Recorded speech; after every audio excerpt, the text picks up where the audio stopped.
for the glory. Coming at turn number 4, your first season for the NAISDC Race Car Graveyard Truck Series. It is going to be Vincent Sora, your champion. For the passion. GT Rizari's gonna get it win for himself, but at turn number 4 for season 2, the rookie Trenton Jump gets the championship. For the prestige. Danny hits the backstretch. He'd been fighting, he'd been going for it, and now he can say for season 3 for the 31, the Lariat Productions 31 machine is a champion of the ISRC Race Car Graveyard Truck Series. For the redemption. Let the 74 get the champagne ready. It was disappointment, it was depression last season, but this season, give him the championship scheme. Nick Crawford, season number 4 champion. For the history. John Forbes, 5 seasons, 5 long seasons, 2 years of battling and climbing, and out of turn number 4, John Forbes is a champion for the ISRC Lariat Production Truck Series. Now, who's next to etch their name into the history books? You're looking at the champs right now. We turning up the amps right now. Yeah, looking at the champs right now. Y'all know we can stand that ground. You've been looking at the champs. On the inside, gonna be seeing Justin Campbell getting pushed by Talmadge. Talmadge is down to the apron, almost gets below, but across the line, it's Justin Campbell. Campbell finally wins. Crawford hits the brakes, hits the 1 turtle, hits the second, over the line. Crawford sweeps the round of 12. The 74 is gonna have the biggest advantage into the round of 8. You're looking at the champs right now. Y'all know we can stand that ground. You've been looking at the champs. John Forbes will be the first driver locked into the Final 4 for Season 6. Enjoy this one. Forbes wins here at Legacy, Texas. There was really no question of could he make it to the Final 4. The question is, how strong would Vincent Sora be heading into the final race? And it looks like the strength is fully there. Vincent Sora wins here at Iowa Speedway. You against me's like that, and we can handle this right now. I'ma hit him with the 1. We ain't getting tired, go the hardest. 2, gotta tap into where your heart is. 3, stand up for your people, that's for starters. And 4, never sell yourself short on them offers. You're looking at the champs right now, turning up the amps right now. You're looking at the champs right now. Y'all know we can stand that ground. You've been looking at the champs. This whole season has amounted to this. 4 drivers, Vincent Sora, John Forbes, Nick Crawford, Justin Campbell, as they round off the exit at turn number 4. Your ISRC Season 6 champion is... Y'all know you've been looking at the champs.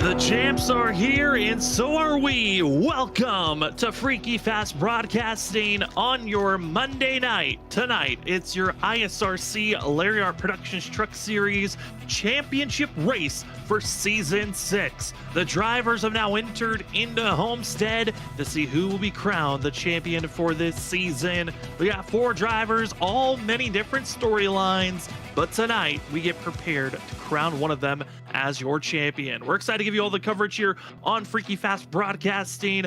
We are currently underway with qualifying as Vincent Sora is top of the board, but we want to say thank you again for joining with us here this evening. My name is Sam Dyer. Joining me up the booth is Zach Hall. And Zach, qualifying's underway, but man, what a season we have, and it all gets capped off here tonight. That it does, Sam. It's always fun to crown a champion, as we always love doing that.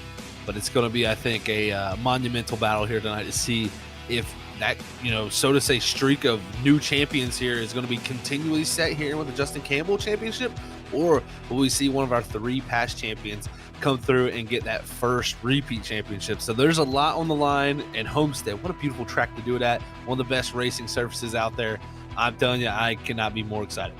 Changing things up here at Homestead during the daytime. Going to be a lot more heat baked into this track. Going to enable these trucks to get maybe a little bit looser, but still currently top of the board is Vincent Sora. Nick Crawford is second. Other championship contenders a little bit deeper in the field. 9th place currently is Justin Campbell, and still waiting to put a qualifying time down is John Forbes. As we move on over to the 11 machine, John Forbes, one of the major favorites here tonight to win the championship. We think the last mile and a half track we went to, which was the Legacy Texas track, and it was John Forbes that got himself into victory lane during that evening. It was the first race of the round of 8. And Zach, I think a lot of people were saying it, John Forbes, one of the major favorites here tonight to crown himself a champion and to go back to back. It very well could be that way, Sam. I mean, after the big win at Homestead last season, it's going to be fun to see if he can come back here, repeat the championship for season 6 here, and carry that on. That would be quite the feat. But that first lap there, looking at it, a big major mistake there, got into the outside wall and scrubbed a lot of speed there. So that first lap's not going to be great. The 16th on the board. We'll see if this second lap around will give him a little bit better timing, but with that speed being scrubbed out of 4, it really hurt the beginning of this next lap. It extremely hurt him, but he's trying to continue on with having the most poles of anyone in this season with 4. And across the line, John Forbes 16th on the board. Will he advance? He enters the top 5, but not that front row. John Forbes falls to 4th. Vincent Sora will stay strong in that lead position, but he is being tagged right beside him with Jared Talmadge. Zach, they have identical times for that top spot. That is amazing to see right there. That shows you how close it can be in qualifying sometimes. And I'm guessing, maybe Vince Sora's got him to that 4th digit here on iRacing. So we'll see, with him, if he can hold on to it with a few more guys yet to qualify. It looks like Malik Kuntz there just put his time down for, looks like 13th on the board for himself. But looks like time's going to run out, and everybody's going to be set here for the grid. Set for the grid, and as we are going to be entering into a 5-minute warm-up period, the drivers will have 5 minutes to get a little last bit of practice they need now, as well as figure out where their pit stall is. And for us, it helps to take a look back at this season, as it has been an incredible one so far. Entering tonight into the stats, it's been a crazy one in the standings of seeing these drivers coming to this point. Zach, we have 4 drivers that made it to the final 4. Nick Crawford, Vincent Sora, John Forbes, and Justin Campbell going to be your top 4 drivers. They have been incredible this season. But really, I think we look at the underdogs, it's Justin Campbell, the rookie. He's got a mountain to climb here tonight. That he does. That qualifying position back in 12th, Campbell has got quite the cliff to climb here, so to say. But we've seen him do spectacular things this season, really, grow in our eyes up here with how well he's performed this season compared to, previous seasons for himself. So it's been impressive to see Campbell really come into his own with his first real full-time season, I'd say here. And I tell you, we know the other 3 how good they are. It's just going to be who can really, I think, make the least amount of mistakes here tonight, because as you can see, I mean, 1st, 3rd, and 4th on the board, and of course Campbell back in 12th. But those front 3, they're going to be tough. They're going to be extremely tough drivers to watch out for. And looking at the drivers on where they qualified here tonight, with Vincent Sora taking the pole, that will tie him with the most poles this season, with John Forbes at 4. But tonight's race, it is a championship race. The pressure is going to be high. We have 150 laps in total here this evening. We do have a stage break at the end of lap 40. No fast repairs and only 4 extra sets of tires in pit road to work with. In this race, Homestead is going to be marking the 3rd time this track has been the final race of the season. We had the final race back in season 2, a historic night of calamity all around that came to Trenton Jump, crowning himself the champion. Then we also had last season for season 5, where it was really another survival race, Zach, where it was just all final 4 drivers had some type of issue pop up, and it was ultimately John Forbes that found himself in a victory lane. You're exactly right. It was a complete survival race still last time, and we've seen it even in season 2 also. It was kind of, who would not have the worst things happen to them. And it could very well play out like that tonight. I mean, you got to look at this racetrack, very hot and slick. There's other guys out there who are going to be not only competing, but they're going to be going out there to win this race. They want to end their season on a high note, so they're going to really be, pushing the limit, so to say. And I think that's the beauty of these championship races when it comes to, NASCAR and such with stock car racing. You got, the four or the three other drivers you're competing against for that championship, but you also have the other group out there which can throw such a different factor into the race. Yeah, the non-playoff drivers are going to be people to watch out for. I think Danny Cochran could be a stealer of the show. At Jared Talmadge's speed, watch out for the 10 as well here tonight. But there also are other championship fights going on here this evening. It's the fight for 17th in points, where we have Thomas Green, Tyler Dangler, and Martin Morales. Those three drivers, there's a 20-point difference on who could take the best of the rest championship. Ethan Smith currently having the best gap, just 4 points ahead of Tyler Dangler. That's going to be an interesting, I think, end of the season fight for themselves. But ultimately, it is the Final Four that we're keeping our eyes on as the Go Mason machine goes for a little bit of a slide. I think that's something we're expecting to see a lot here this evening, is the exit of these corners being so treacherous on how dangerous they can be, Zach. We look giving a little bit of shades of Season 2. First race, first lap, exit of turn 2. We had a big one that took out John Forbes, who was one of our Final Four contenders back in that season.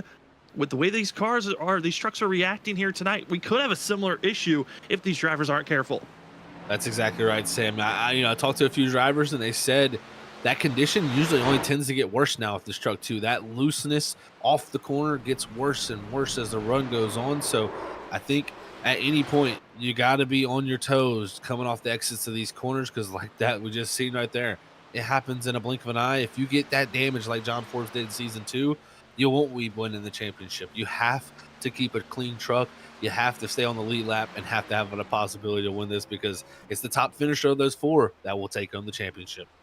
Again, thank you so much to everyone that's joining with us here tonight for this championship race on Freaky Fast Broadcasting for the ISRC Lariat Productions Truck Series. Your Season 6 has been an incredible one for us to cover throughout this season. It's been pretty top heavy on the dominance that we've seen drivers get into victory lane, but tonight could really change things up. 4 drivers enter, but only one will leave a champion here tonight. As we finish off warm-ups, that means we're done with practice. We're done with qualifying. We're done with the warm-up. All that's left is 150 laps to crown your Season 6 champion.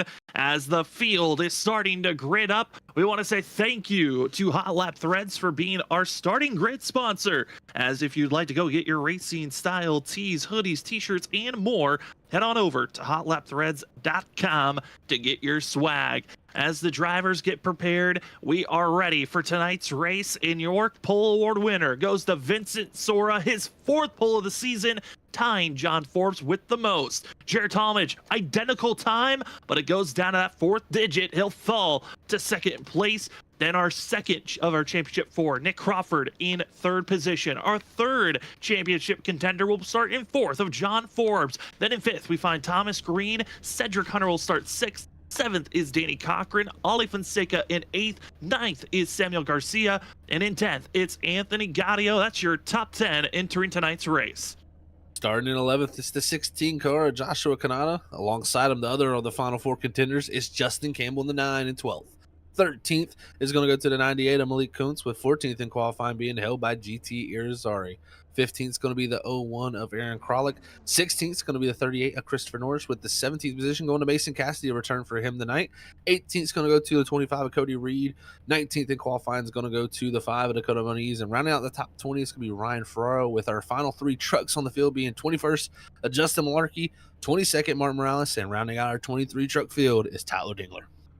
23 drivers expected to enter tonight's race. Still waiting for a few to get into their starting positions. But tonight, again, a championship race. Got to message and talk to the championship 4 drivers, get their thoughts entering tonight, and ask them what were their thoughts of what it would feel like to win this championship. Again, 3 of the 4 have already won a championship in the past. One being Nick Crawford, says he doesn't know what it would mean. He never thought he would win one. Winning a second one would feel almost impossible would feel incredible for himself.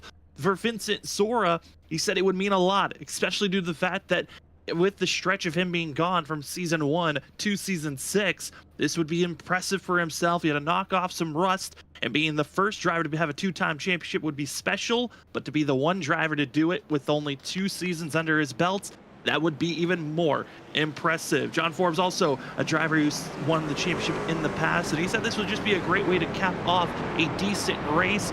And for a rookie entering this season, that makes the Final Four for Justin Campbell. Winning this championship would be a huge accomplishment. I think for a rookie, you got to be loving it. I know Justin Campbell comes in with a lot of real life racing experience compared to a lot of these drivers entering tonight, but any experience is good experience, especially even in the sim. But tonight's race, 4 drivers, 3 are looking to repeat. 1's trying to continue the trend of having a different driver win the championship every season. And tonight, we get prepared to crown the champion. Your front row going to be with qualifying identical times, but it's Vincent Sora, dominated with strategy and quick speed back in his season that he won the championship. He's hoping to have a similar fate here tonight at Homestead. He'll start on the front row, the 15, then you watch out for the rest of the field. How will they react with the hot temperatures and the hot competition? It is time for your championship race. Your ISRC Finale 150 is underway. Vincent Sora, Jared Talmadge, they roar down into turn number 1. Here we go, Zach. This is your championship race. Let's see how the aggression level starts out here on lap 1 of 150. They got that lap 40 stage, but no points is worried about these drivers. It's all about finishing ahead of each other. So right now, the focus is on leading this race as Vincent Sora of clean 1 and 2, down in the 3 and 4 with a nice little sizable gap, but it's going to be Nick Crawford working that inside groove. A lot of drivers going to be picking and choosing. You run the middle groove and find that little bit of extra speed off the exit of the corner, or do you run that white line, protect your tires? Some think about eking a little bit closer to that outside wall, but lap number 1 goes to Vincent Sora, and for our final 4 drivers, 3 of them are in our top 3. It's Vincent Sora, Nick Crawford, John Forbes, the favorites to try to become the first driver to be a 2-time champion. And Vincent Sora is raging forward. But again, watch out for Justin Campbell. He's mired all the way back in 13th position. He's got a lot of work to get forward, but he's stuck in the middle in a gaggle of a mess of this field in the middle of the field. Love this racetrack. You get to see everybody spread out, and Justin Campbell's getting a good view of that right now for sure back there. As you know, for him, I feel like John Forbes taking the lead up front, actually already making a big move on Vincent Sora, so that's huge for the 11 team to try to get back out front here and get that clean air. But the one thing about it is those front 3 running together. If they get into a little mishap, they're all together. They may get involved. If you're Justin Campbell, that is one benefit. You're farther back, or maybe you can miss it. And that's one of the things that happened last season in the championship race. We're seeing your competitors wipe each other out one by one, and it allowed John Forbes to take the championship. And for Justin Campbell, he's in the thick of things, but at least knows he's in distance where he can see the other competition and the other drivers and the way they're racing. It's just a little bit more traffic. You got to find yourself to wander through, as Campbell giving a huge pinch to Christopher Norris, and that's a driver that's a risky move to make on the 38, putting that much pressure on the kid, but the 9 machine makes the move still work, has the run, and will slot himself now up to 12th position. Your top 3 still your championship drivers, but Christopher Norris not just lane away, but the battle for 4th place. I gotta say, watch out for the 25, Cody Reed, your biggest mover so far, and he has really been using these tires on the outside. Zach, I'm getting concerned. The 25 machine, he is really using these tires in these first 5 laps. This is one thing I watched during the practice session, guys, is you could go to the top and find tons of speed. As the 2 is going to close the door there. The 24, I'm sorry to say, Ollie Fonseca is going to close the door on. And you can go up there and find the speed. It is definitely there, and it's even quicker than the bottom. But the one concern is going to be those tires. You can see the 24, the 25. They're using every bit of real estate here at Homestead. We'll see if it comes back to hurt them. But right now, they're trying to use it to go forward. Getting the track position in for Cody Reed. I talked to the 25, who just missed out on making the final 4 after mistakes last week that allowed Justin Campbell to move on and race for a championship. This 25 talked about the fact that if he wins this race here tonight, or if he finishes ahead of the other final 4, how heartbreaking of a race this would be, knowing that if he just made the final 4, he could have been a contender here tonight for a championship. But instead, he's going to try to play a little bit of spoiler, as we've only had 1 championship race where a driver that was not a part of the final 4 won the race. That was season 2 here at Homestead. Cody Reed's hoping to steal a little bit of that magic here tonight. That he is. If he could come out here and get a win, that'd be huge for his momentum heading into the next season. I mean, of course, it'd be the what ifs, but I'm sure he would love to have that to take home with him. Is right now, let's say the two of Danny Cochran back here in the 9th position. He's always a quick one at Homestead. Like you said, Sam, earlier, I think he could be a spoiler for just the race win in general. He's always had that sneaky long run speed. Watch for that too. He could slowly work his way up farther through the grid, and some of these drivers are really falling back that had good qualifying runs, telling me that they're trying to conserve those Goodyear tires, not use them up too much. We'll see if the drivers who are really pushing hard have to pay a price later. You see that Dale Earnhardt Jr. Kind of imagery scheme for the 18 of Thomas Green. Green's in a race between some of his other competition, between himself and Tyler Dangler for the best of the rest. $40 on the line for the 18 and the 19. Just a 4-point difference. And stage points will matter for this 18. Everyone else really not as much. As we're seeing the field again, there will be a stage break at the end of lap 40. So that will be the reset stage for these drivers. And this first 40 laps, Zach, how crucial it is for the field to get all this knowledge of how this track's going to react here tonight, especially on, is this track even going to cool off at all, or is it just going to get hotter throughout this race? You're exactly right, Sam. This first 40 laps is going to be so huge for the knowledge as we get to see the weather down there. About a 98-degree track temp right now. So on the, it's hot, but it's on the cooler side of things also. So that should slowly probably start to trickle down a little bit, find a little more grip around certain areas of the track. But the biggest thing for me is figuring out how the speed and drop off for the fall is going to be. Nobody's really had that true test to say, let somebody get out there and run laps. Like we're seeing John Forbes, who is very, very quick out front. But will that come back to pay a price for him, or is he doing a good job of just managing his stuff out there? It's really going to be one of those tells that when we get to that lap 40 stage, we're going to learn a lot more, because these drivers can go about 55 laps on fuel, and later in this race, that's what they're going to need to do if it does stay green. 10 laps in, and the stability on this 25 is incredible. He is really making this outside lane work and continues to push his way forward, up 16 positions from where he qualified. This has been a historic run for Cody Reed, but the rest of the field thinking otherwise. No one else is really truly thinking about that outside row, except for Ollie, who decided to move up to the middle lane. Cody's the only one risking this outside run, and the 25's looking quick. He wants to take the lead position as fast as possible, but there's the risk and reward. Scrubs the outside wall, going to lose second place, and how much more is going to be the big question. Here comes Fonseca from behind the 24. He's going to look low going into one. We'll see if Reed can get that momentum back flowing up on that top side. But like you said, that's the risk versus reward up there. You flirt with disaster every single lap when you enter up against that wall. It's very easy just to misjudge it by a couple mile an hour, and that's all it takes. You go in there about 2-3 mile an hour over the pace of what it can do, and you're up in that wall. And right there immediately, he goes from 3 and 4, he goes straight to the bottom as he's like, we'll see down here how this works. The only concern for me, though, is how fast, how many positions he gained. Those tires look to be already pretty hurt. Early here tonight, ladies and gentlemen, I want to say thank you again for joining with us. And if you have a fan favorite driver you're rooting for, put their name, put their number in the chat. We love to see who you're rooting for this evening. And if you're one of the fans of the Final Four, that being the 11 of John Forbes, the 74 of Nick Crawford, the 15 of Vincent Sora, or the 9 of Justin Campbell, put their number in the chat of who you think is going to win the championship here tonight. Still early on, only on lap 13. A lot can change here this evening. We've seen that happen plenty of times throughout all these championship races. The early going of a run never really sets up how the end of this race is going to be at all, as you're seeing Cody Reed continuing to drop back. And those tires, they were incredible for those first 10 laps, but starting to show weakness now, even on the outside. That he is. He's going to fight back to the quarter panel on the 15, who almost closed the door, but I think Vincent Sora, knowing that the 25's got his teammates up there, he's not going to just roll over for him and let him pass. So I think he knows he had to give back up that outer groove to let that 25 slide in. But right here, loose for the 25, 15, going to clear. So great pass from Vincent Sora back into the top 4.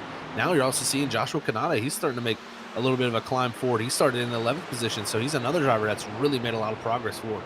And a driver that was a part of the Final Four last season. Same for Ollie Fonseca, Danny Cochran. They raced against John Forbes for the Season 5 championship. And seeing some of those competitors even running well tonight. I know talking to Joshua Kanata, he was a little bit nervous about this race. About an hour before the session went up, really had zero confidence about how he was going to run here tonight. Thought he was going to be maybe closer to the middle of the field, and gotta say, this is an impressive run, being inside of the top 10 and trying to take away this 5th place position for himself. That he is. This is definitely an impressive run right now for him to start off this racing, drive right into the top 5. And the thing about him is where Reed, he really drove up there very quickly. Kanata's kind of done it more slow and methodical, and also I'm seeing that his truck just looks a little bit more stable. Is up ahead of Kanata. We're starting to see the 15 starting to slowly make some headway back forward, trying to gain that track position back as Vincent Sora now fighting the likes of the 24 Ali Fonseca. They'll be side by side down this front straightaway. Trying to figure out these big moves as we are closing in on halfway through this stage. Talmadge dropping it down low on the 25 machine, trying to make his way forward as quickly as he can. And update on the 9 of Justin Campbell again, still has not been able to move forward, still stuck in that 12th, the 13th, and 14th position. Just no momentum for the 9 machine. But the thing that's hurting him, he's got a big gaggle of trucks that are trying to get by the 9, and some of them are known for their aggression as Campbell continues to aggressively side draft that 38 through the center of the corner. And he does. I tell you what, these guys are not rolling over for that Final Four contender. So right now, Campbell definitely in the midst of it, say back here. But I like what he's doing. He's not being too aggressive. He's being kind of methodical. He had a bad qualifying run. But the thing I think here he needs to focus on is that lap 40 stage. He just needs to get some track position out of this. Right now, he's in 13th, so he hasn't, he's lost a position overall.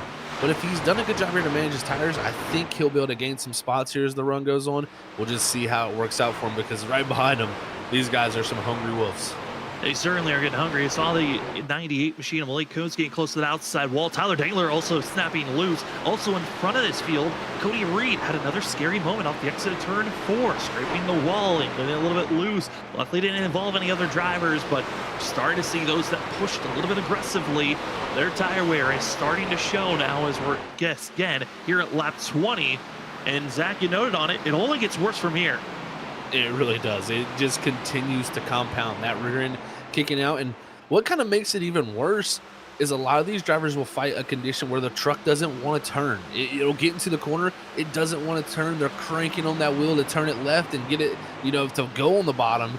And then all of a sudden the rear end kicks out. And that's what we call the snap loose condition, is what a lot of people call it, because it's just like in a snap of your fingers, all of a sudden the balance of the truck will shift from one end to the other. So it's very easy to make mistakes with that happening, but also just misjudge how to drive your car. Sometimes you think, man, I got to drive it a certain way to fix that, but you're actually doing the wrong thing, because it's the first condition that's really playing into the last condition of the balance.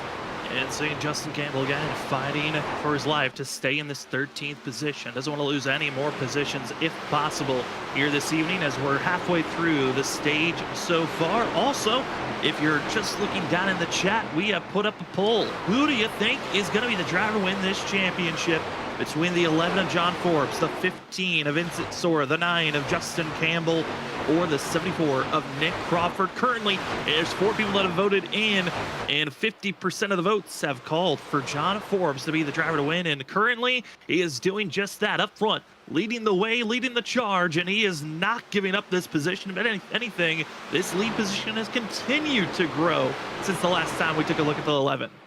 That's exactly right. Nick Crawford right now seems to be falling back a good little bit here. Last time by about a tenth slower than John Forbes. He's got Vincent Sora, who's closing the gap in. He was quicker than the 2 ahead of him the last time before this, but most recently about 200 to 300 slower than John Forbes. But he is starting to get in that dirty air condition of that 74. We'll see if the 15 can get past the 74. Let's see what kind of pace he has. But already 22 laps into the run, John Forbes showing very good pace with just, popping off a 34.75 this late into the run. That is impressive, and looking to, be kind of like what he did at Texas. Yeah, he was so consistent up front at Texas and continued to find speed where others weren't able to, and continues to fight. Speaking of fighting back and forth for 5th place, Jared Talmadge, Joshua Kanata getting a little bit close with one another, but keeping it to where drivers are now starting to search for speed, and Kanata into the outside wall. Also, Ali Fonseca getting close to the wall, and the 16 looking similar like Cody Reed. where you're bouncing off the wall and slowly you're trying to hold steady as they're almost 3 wide, but trouble even further on back. Tyler Dangler, huge slide and almost wrecked to bring out the yellow. We stay green, but the 19 slow as he spun on the front stretch. Big save from him off that exit of 4, and you know, he was running on the seams, and you'll see these lines in the racetrack, folks. You can see down the back straightaway here, those lines starting the track. That is the different strips of asphalt, and you're going to see here, Dingler's going to go down below it. He washes up a little bit. Now the right side tires, left side below it, and those are the banking changes. It is progressively banked more and more, and when you have that flatter surface on the bottom of those seams, it's going to make that truck really want to turn, so to say. And you can see it right there. It just stepped out and got into the inside wall a good little bit, so that's going to hurt him when it comes to damage with that left front. But luckily, it wasn't worse than what it could have been. Yeah, no required damage. So Tyler Dangler will continue to race on, and his ultimate goal is just to stay on the lead lap before the end of the stage. Or if he does go a lap down, he'll hope to be only the 1 car lap down once the stage yellow is thrown. As we look at some of the other battles on track, here's Joshua Kanata and Danny Cochran. The two, Danny Cochran, you know, when you're not in the championship race or running as the final 4, Zach, sometimes drivers don't put in as much effort as we've seen in past races. I think that's kind of what we're starting to see is some drivers, they put the minimal amount of practice in to make sure they're competitive, but we're expecting our championship 4 to be the ones that win here tonight. It's almost one of those things where those are the drivers that always put the most practice in to make sure they're in a winning position at the end of the night.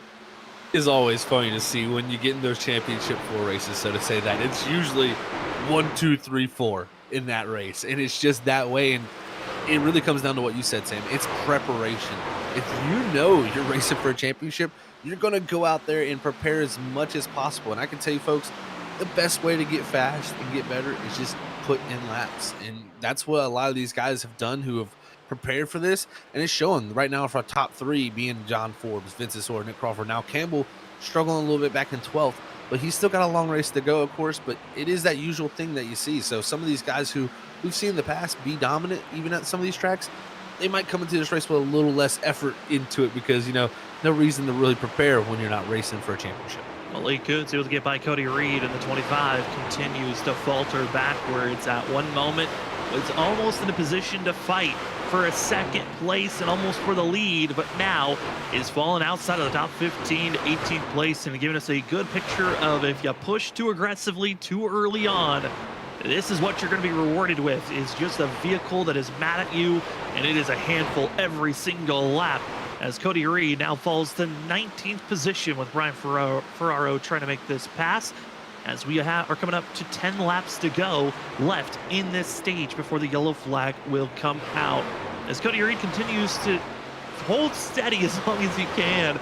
Do want to talk about our top driver of John Forbes as well as Nick Crawford, teammates from Snowy Desert Racing, the past 2 season championship winners. Nick Crawford, winner of season 4, last season's championship winner of John Forbes. If one of them win, again, they will become the first drivers to become a 2-time champion. But as a team, it would be 3 in a row for Snowy Desert Racing. I think that would be one of the more incredible things to happen, as that's been one of the talking points of can they continue that run, or will it be this driver, Vincent Sora, that could steal the show from them?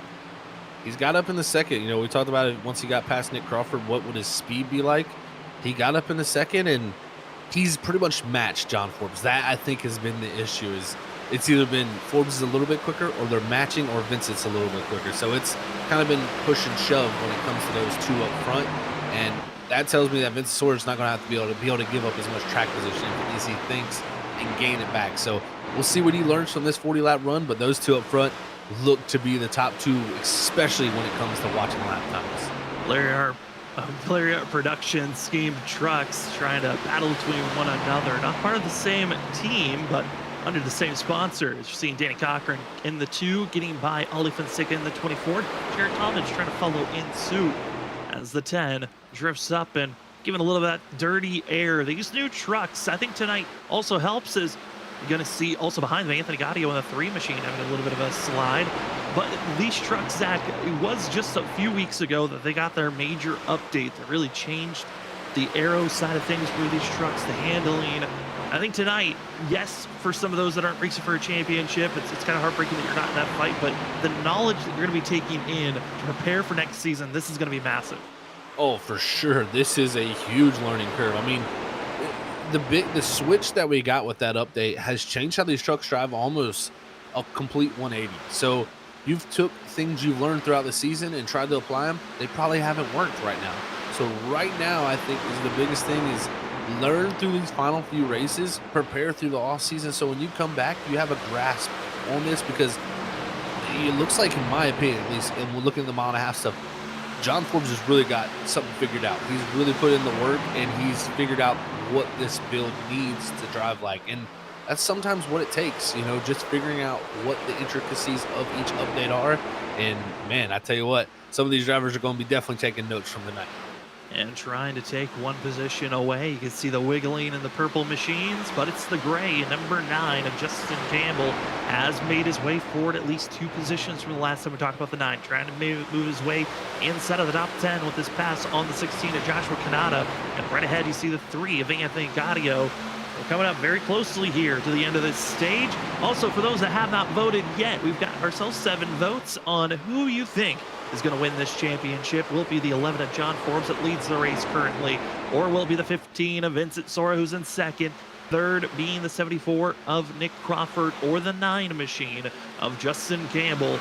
Currently, it's John Forbes leading with 43% over Vincent Sora, but it could be swinged very quickly if we start to see some more votes again. If you aren't able to vote, we'd love if you put in the chat, who are you rooting for here tonight? We've already seen Lenny, Cody Reed's dad, cheering for Cody, and we've also seen Seth rooting for Vincent Sora. So a couple of fans out there rooting for their favorite drivers on the championship race here tonight.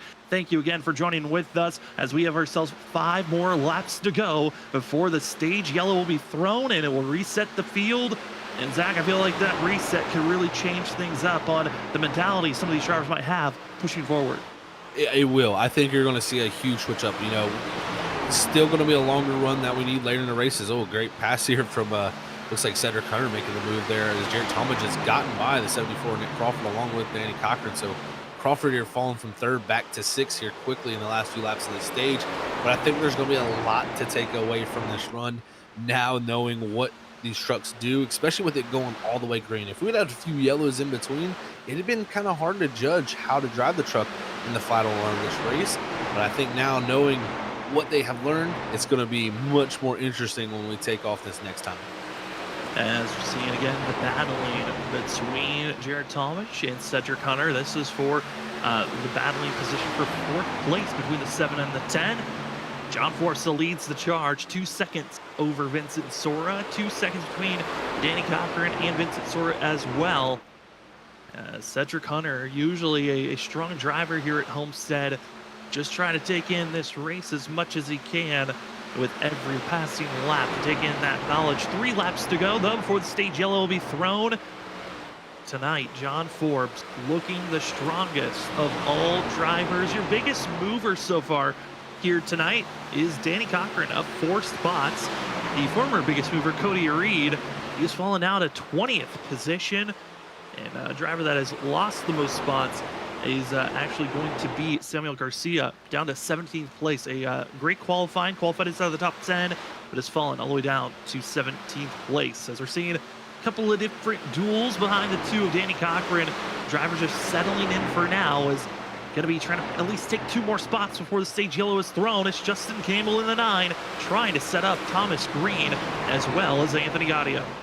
And we talked about it earlier. Thomas Green would like some stage points because he actually does have points that matter for that best of the rest championship. And right now, Campbell, he needs to go fight for the championship. So he needs to make these passes quickly before the stage ends. And he's going to get 1 done there on the 18, but a little loose off the exit of 4. Great save. I tell you what, Green just played so nice with him there. He could have totally ran right in the back of him or tried to go to his outside, but he played nice, let the 9 gather it up. And Green's going to hold on the 10th right now, which would still be 1 bonus point for that 18 truck. And with Tyler Dangler, the driver that Thomas Green is really racing with here tonight for that Best of the Rest championship, that's $40 on the line between those 2 drivers. It is a 4-point difference entering tonight. Tyler Dingler back in 24th after his big slide. The 19, he was kind of worried. Thomas Green really has been hitting his mark these last 3 races, and the 18 continues to show strength. As yellow flag is out, that is your stage, and John Forbes, your stage winner. And Thomas Green's gonna be able to grab that 1 stage bonus point for himself. But Zach, that's a quick 40 laps in the books, and John Forbes makes a statement with that run. That he does. I tell you, it was pretty interesting to watch there. Vince Sor got out from behind. Nick Crawford was about a 1.5 seconds and lost a little bit of time, fell back to 2 seconds, and then kind of stayed there. So these two got some similar pace, but the thing that 11 has is he's got pace throughout the whole run, where Vince Sor had to give up a little bit on the front end. John Forbes, though, amazing through all 40 laps. Well, we're going to let these drivers pace go to pit road, then we'll talk to our stage winner. But those first 40 laps were really a lot of knowledge to take in for the drivers and for ourselves. I mean, those that protected their tires really were able to move forward quickly after 20 laps. That was probably one of the crazier things to watch, Zach. I knew that we've seen that in the past, to protect your tires, you're going to get rewarded. But in the old pack, it just seemed like that was so hard to do at times at mile-and-a-half tracks. It was kind of more of you were rewarded if you were being aggressive early on. And we just saw there, everyone that stayed on that white line all throughout the run, able to move up into the top 10. Exactly right, Sam. It was, like you said, normally with the older package, we would have seen people who gave up a ton of spots like that be in major trouble, and they would, still be able to run fast times, but they just get stuck behind people. And right now it seems like you can really work your way back forward. So that is good to see. I tell you what, though, they're going to have to figure out something with the 11, because he was able to lead the whole race, and that is something that's impressive. We've seen a lot of guys up front. A slide through the box almost threw him there. He luckily didn't have to back up, had to lock up a little bit, and he'll get that jacked up, because that could have lost him some track position. Yeah, it could have been a very major throwaway for the 11 machine. A couple of other drivers did slide through their boxes. Danny Cochran, one of those, but exiting pit road, it's all John Forbes. Even with the big slide, Vincent Sor had a slightly longer pit stop for himself. We want to say thank you to Morecast for being our stage sponsor, stage winning sponsor. Head on over to Morecast on Instagram for a variety of NASCAR content, including diecast, memes, and iRacing. Also, check out Morecast on YouTube for diecast reviews, NASCAR discussions, and more, as we try to pull in the snowy desert racing driver of John Forbes, get his thoughts on tonight's race. It's been an incredible one so far, and let's see if we can queue up the 11 machine. John, it's Sam and Zach up at the booth. You got us? I got you guys. Well, stage winner in a pretty dominant fashion. Man, how are you feeling out there after that performance in the first 40 laps? Yeah, feels good. Just hope we can keep it up, and I really want this thing to stay green. It's going to be a fun one if that can happen. The worst thing I want is to see a bunch of strategy go down late in this thing, but we'll see how it goes. Definitely feel you on that, John. Excellent first run there for you, man. How do you feel like you were able to manage it so well by, even just getting to the lead there and never giving it up? It seemed like a lot of people around you struggled as they dropped back. Yeah, I think everyone was just saving a ton at the start. I was like, all right, take advantage, get some clean air, and drove right up to the front. Kind of messed up my qualifying lap, so getting to the front was kind of a good way to make up for that, and we're going to try to keep it up here. Well, John, it looks like we're going to be taking off this go around. Any final thoughts before we let you go? No, just want to see this thing go green. Cannot wait for it. Congratulations, John, on being our stage winner, and good luck for the rest of the race. Thank you, guys. As we let John Forbes go back to his Snowy Desert Racing team. Zach, stage is over. It's now the real race begins, we could say, from here on out. Any final thoughts before we go green? Well, Sam, I tell you, it's right on the edge of the fuel window. So let's see how this shakes out. They should be able to make it from one stop here. If this goes green, this race is going to be wild. If you talk about strategy, all the final 4 contenders talked about watch out for the 74 Nick Crawford. But if there's cautions, it sets up just a dash in a fight. John Forbes could be the contender. Here we go. It's your ISRC finale, 150 here tonight. We're back to green flag racing action as the 11 of John Forbes ducks it down low. Cedric Hunter's going to be following in suit, but it's Vincent Sora stuck high. Oh, Cedric Hunter, though, breaks loose. They have to dodge around the 7. The top 3 were able to do so, but around goes Cedric Hunter and a couple of other drivers trying to avoid. Oh, man.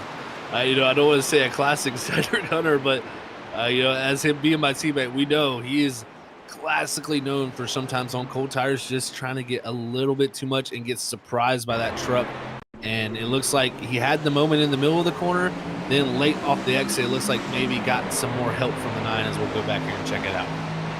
It's just one of those big moments as the 7. You got to give kudos to Nick Crawford for able to get around the 7 right there. Luckily had enough space. And then Justin Campbell, nowhere to go, runs into the 7 machine, spins him out. That's what throws out the yellow. And luckily everyone else able to avoid quick little pirouette.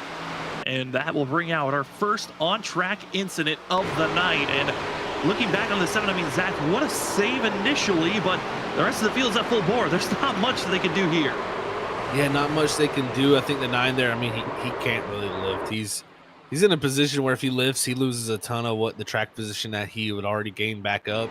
And I think if you're Campbell, it's somewhat understandable to get in the back of the 7 there. So, tough break for Cedric Hunter, but again, he's not running for a championship. The 9 is.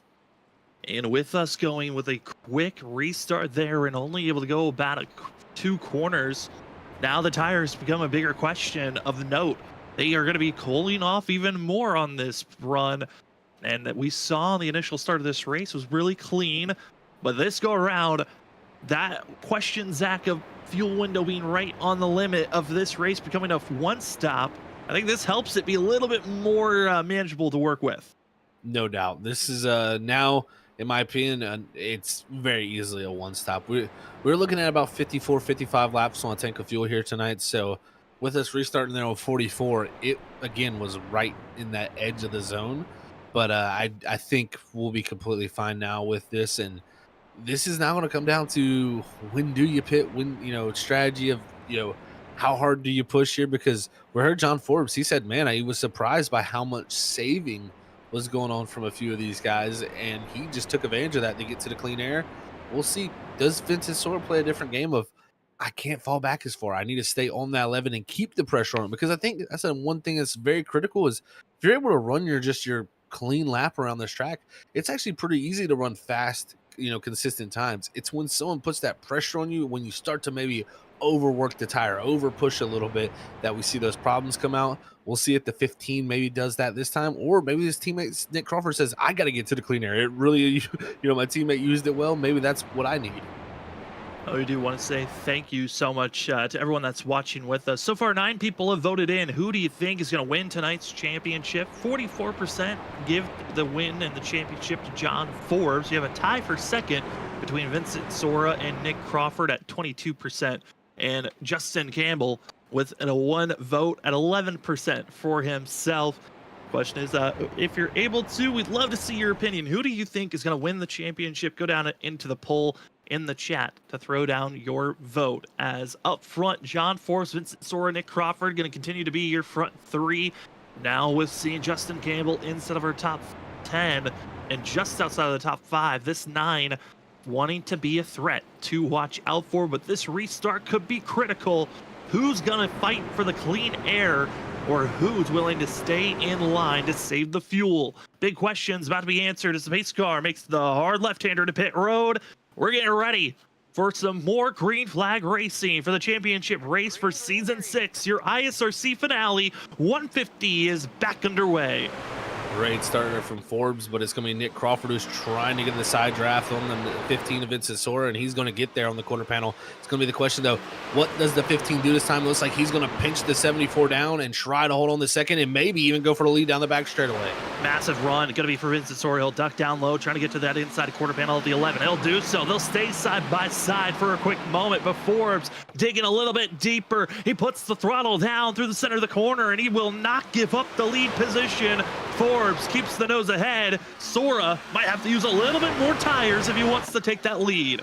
That he will. It looks like he was trying to do it, then kind of backed out of the situation going into 3, maybe to try to bait him into a situation, but we'll see how it works out this time. Talmadge, the driver up top there, trying to fight back the 2 of Danny Cochran.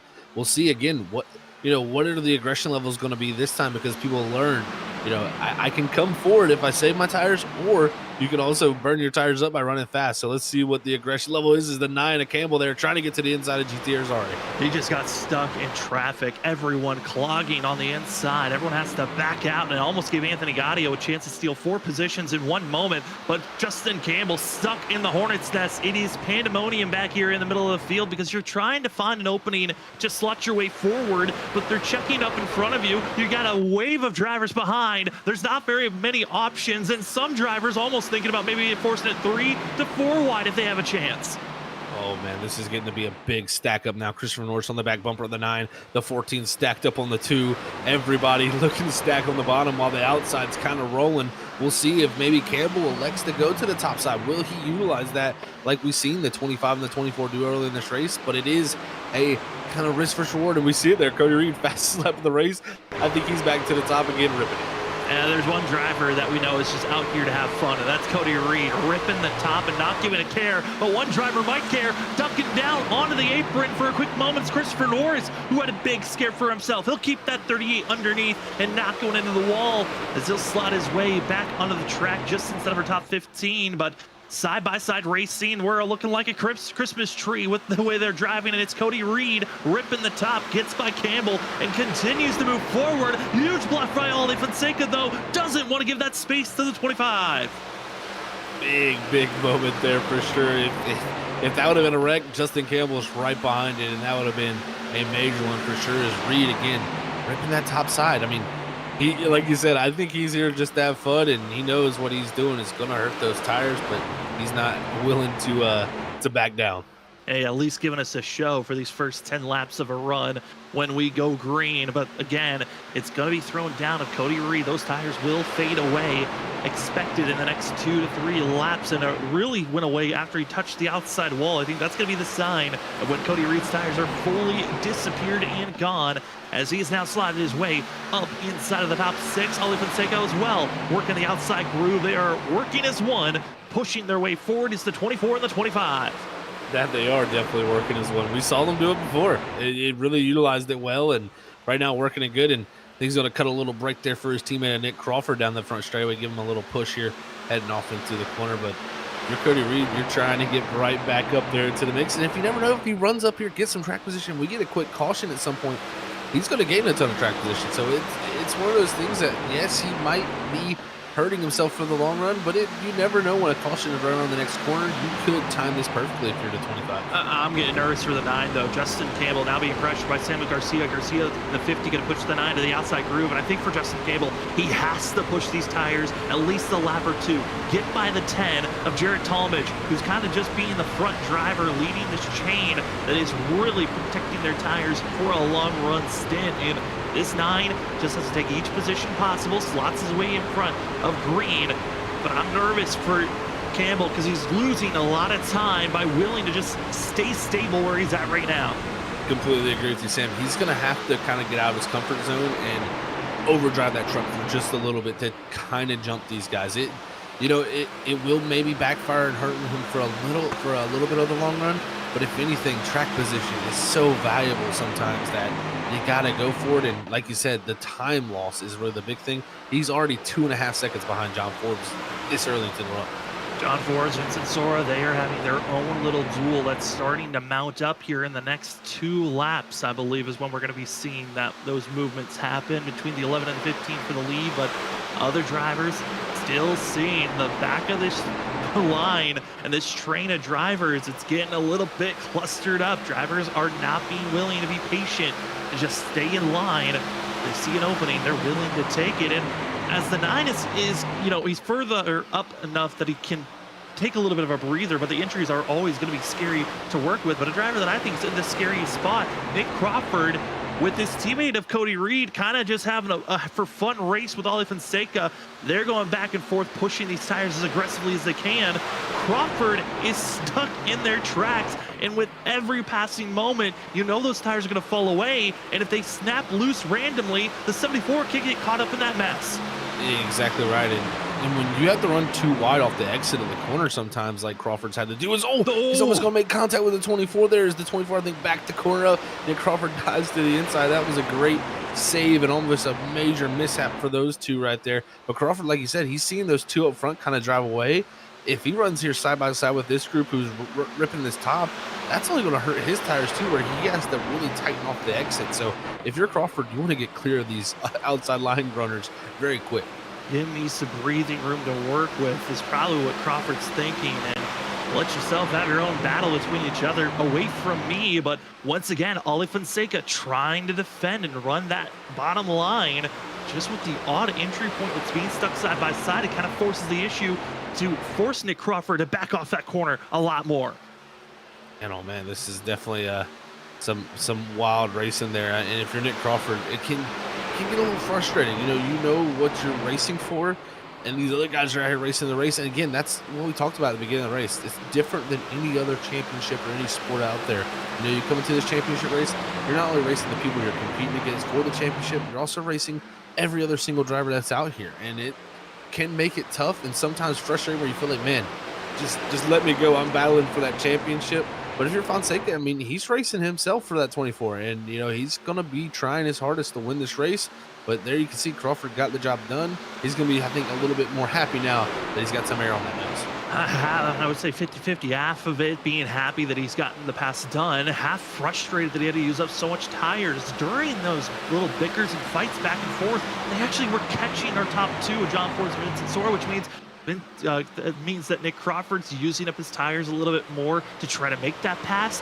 Maybe the mindset of trying to save his fuel, save his tires, gets thrown away as we are closing in every so often to our halfway point of tonight's race. It's been a good one so far, but John Forbes, Vincent Sora is now within 2/10 to our leader, and I'm curious about that fight. But we also have trouble further on back. It's Mar Morales, Cedric Hunter spun around, contact happening between themselves. Hunter is trying to get his way rolling with Morales there. We stay green as the leaders are still a half a track away.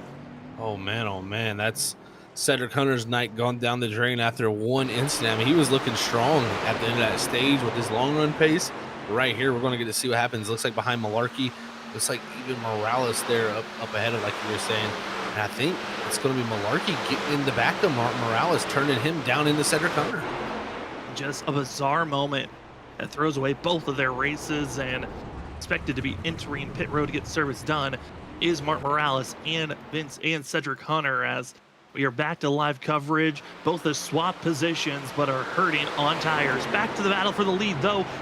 Pretty close to where we were at before that incident just happened a lap and a half ago.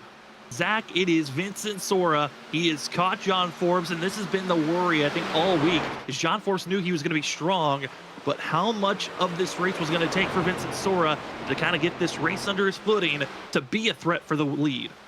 I tell you, I've raced Vincent Sora a lot myself, Sam, and the thing I always take away from the 15, that he is so good at adapting. He can start a race and you're like, man, I got him. He's in my back pocket, so to say.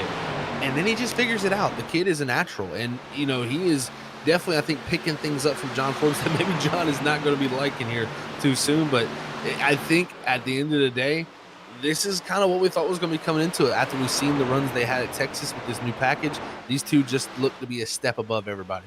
They really do, as they continue to fight back and forth. Just in third place is Nick Crawford, and an update on Justin Campbell, our fourth of our final four. Still stuck outside of the top 10. He has fallen to 11th. He restarted 7th, and he just continues to fall backwards, and now able to stay ahead of the group. For Campbell, I'm worried, as he is able to finally get some spacing, but because of all the hard jabbing on the brakes, slowing down so much and giving up all this time, all those drivers behind this 9 machine, now we're just taking a spot like it's easy every single lap they go on by. Yeah, they are, man. This is tough to see if you're Justin Campbell. I mean, some races you come into it, man, it's just nothing works out for you. The qualifying goes wrong, everything, and it just snowballs from there. And even sometimes, especially with what is on the line, the pressure that is in these races, it can snowball in your head, and quickly you can get down on yourself. and make things that much worse. And I'm hoping that's not the case for him here. Maybe he'll get some things solved out here a little bit later, but it does seem like that 9 struggling right now as he's dropping back into the clutches of the 01, the 38, and along with the 50. Trying to settle in for their different battles. I also asked the championship drivers, what was a race that they felt like changed the season to make them think they've got a chance for the championship? It felt like every round for the past 2 rounds for Justin Campbell, it felt like I survived. I made it through. I still have a chance to fight for a championship. But for the other 3 contenders that run their top 3, they picked selective races that they felt like it was a change of momentum. For Vincent Sora and for Nick Crawford, they both chose Auto Club. Auto Club for Nick Crawford because it was a race that he finally beat Vinny. With the worry of the 15 going to dominate this season with his return, it felt like there was still a chance for the 74 to get into a championship run. He chose the second race of the season to prove that. And then for Vincent Sora, he felt like race number 2 was a race that he proved to himself that, okay, everyone else has evolved as a race car driver in this series since I've been away, but I still have it. I'm still a threat, and I can still race with these guys. And it's kind of crazy to think one race, there's 2 different mentalities, but still positives, even if you don't win the race, compared to someone that did win back at race number 2 this season. I love hearing that. That is one thing I like to hear, and that is just driver mentality 101 is, and Sora's going to take a little look to the outside, maybe try to set up a run off of 2. But I love hearing that 2 different drivers with 2 different complete finishing positions come out of that race with different perspectives. He's going to look to the inside here, saying we got a battle on our hands now as Vincent Sora's looking to carry that momentum. First time we've seen John Forbes under threat of someone potentially trying to march a chance for a pass. 70 laps into this race, our pole sitter of Vincent Sora didn't get to lead for very long. It went to the John Forbes very quickly.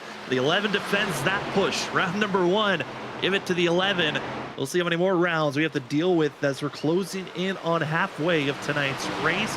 And yeah, I mean, having those 2 different mentalities after one race is amazing to see for themselves. For John Forbes, on the other hand, his real changing moment of the season that proved that he had a chance for a championship was Gateway, where he won his first race this season after an incredible late last lap pass on his teammate of Nick Crawford with a strategy call. But that race, that win, it broke the championship curse that had been on every previous championship winner besides Vincent Sora and now John Forbes. Of if you won the championship the next season, you fell off, you never got a win until maybe 2 or 3 seasons past your championship. And John Forbes trying to become the first driver to become a back-to-back champion as well is because he broke the curse. He believes he can do this. Yeah, I tell you, that would that would be great to see for him. You know, back-to-back is not only would it be a second championship, like you said, we're saying, but back-to-back, I think, even puts that much more of a statement. And, you know, John has been here since the very beginning of everything. And the growth that he's had, you know, he was a race winner in the first season, but it was, I feel like he went about it different ways. You know, now it's almost just outright speed domination that we find from him. And that is just so impressive to see the growth of a driver throughout these majority of the season. Then you have, of course, the season 1 winner, Vincent Sora, come back to challenge him. It's been a heck of a season, and whoever does get it done is going to be amazing. But we're having some amazing battles here. Looks like Fonseca's starting to fall back into the clutches here after running that top side. Yeah, Ollie's starting to fall back. We also had the falling back of Cody Reed. He's fallen back to 11th place, and we're having our first green flag pit stop happening right now. Going to be Ryan Ferraro. It looks like this could be potentially a scheduled stop with the way his tires are looking. Might be a 2-stop strategy for the 34. A couple of other drivers talking about how this race was most likely going to be a 1-stop after the stage. There's a lot of strategy calls, Zach, of, you know, we had the caution that kind of changed up that mindset for drivers, but I feel like they're still in that window of the 2 different strategies are wide open. I do think that, Sam. I think the strategies are kind of wide open right now. We'll see what plays out. I think a lot of the field is going to get to around that lap 95 marker, and from there I think the window is really going to open up for the 1-stoppers, and we'll see what they do. But you know, I think with that caution we should be able to maybe stretch it to about 100. You'll see maybe people will try to elect to do that to try to get a little bit more fresher tire advantage over everybody. It's going to be one of those questions because we even seen it at Texas. John Forbes did an excellent job of staying out a little bit longer, and those new tires came back to help him a ton. So we'll see if anybody has picked up anything from this new package to learn how it works with the tires. Well, currently looking at the best lap times that some of these drivers put down compared to their last lap, about a second off on those times to a little bit less than a second for some, a little bit more for others. As we are officially at the halfway of tonight's race, I want to say thank you to everyone that's joining with us. We're going to take our first commercial break of the night. There's a lot of different strategies still at play, but pit stops around 20 laps from here. We're expecting still our top three are 3 of our 4 championship drivers on screen is Justin Campbell. There is still plenty of racing that could shake up this championship picture, but we will be back right after this with more ISRC truck racing action. You won't miss a thing as we go side by side for the ISRC Finale 150. We'll be back right after this.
They're 5 wide behind the pit. Oh my, the 5 wide here. This ain't gonna work. They make it last. Bumping and banging to the end. They're beating banging for the lead. Sora still with the shot here. Coming off a 4. Look at me. That's it. It's bottom line. Here it comes. Oh, no, Carter gets wrecked. It's going to be that Nick Crawford. The 74 gets through somehow. now, and they just completely demolish one another. Trinity driving down low, drifting up, trying to be the stealer. Here he comes, Cedric Hunter. He does it, he steals it. But he somehow drove it into the corner to wreck him. Oh, they wrecked! They wrecked each other. The top two bounced into one another. Just too much of side drifting off of, and they got to be careful. Oh no, the 4 demolishes in the 28.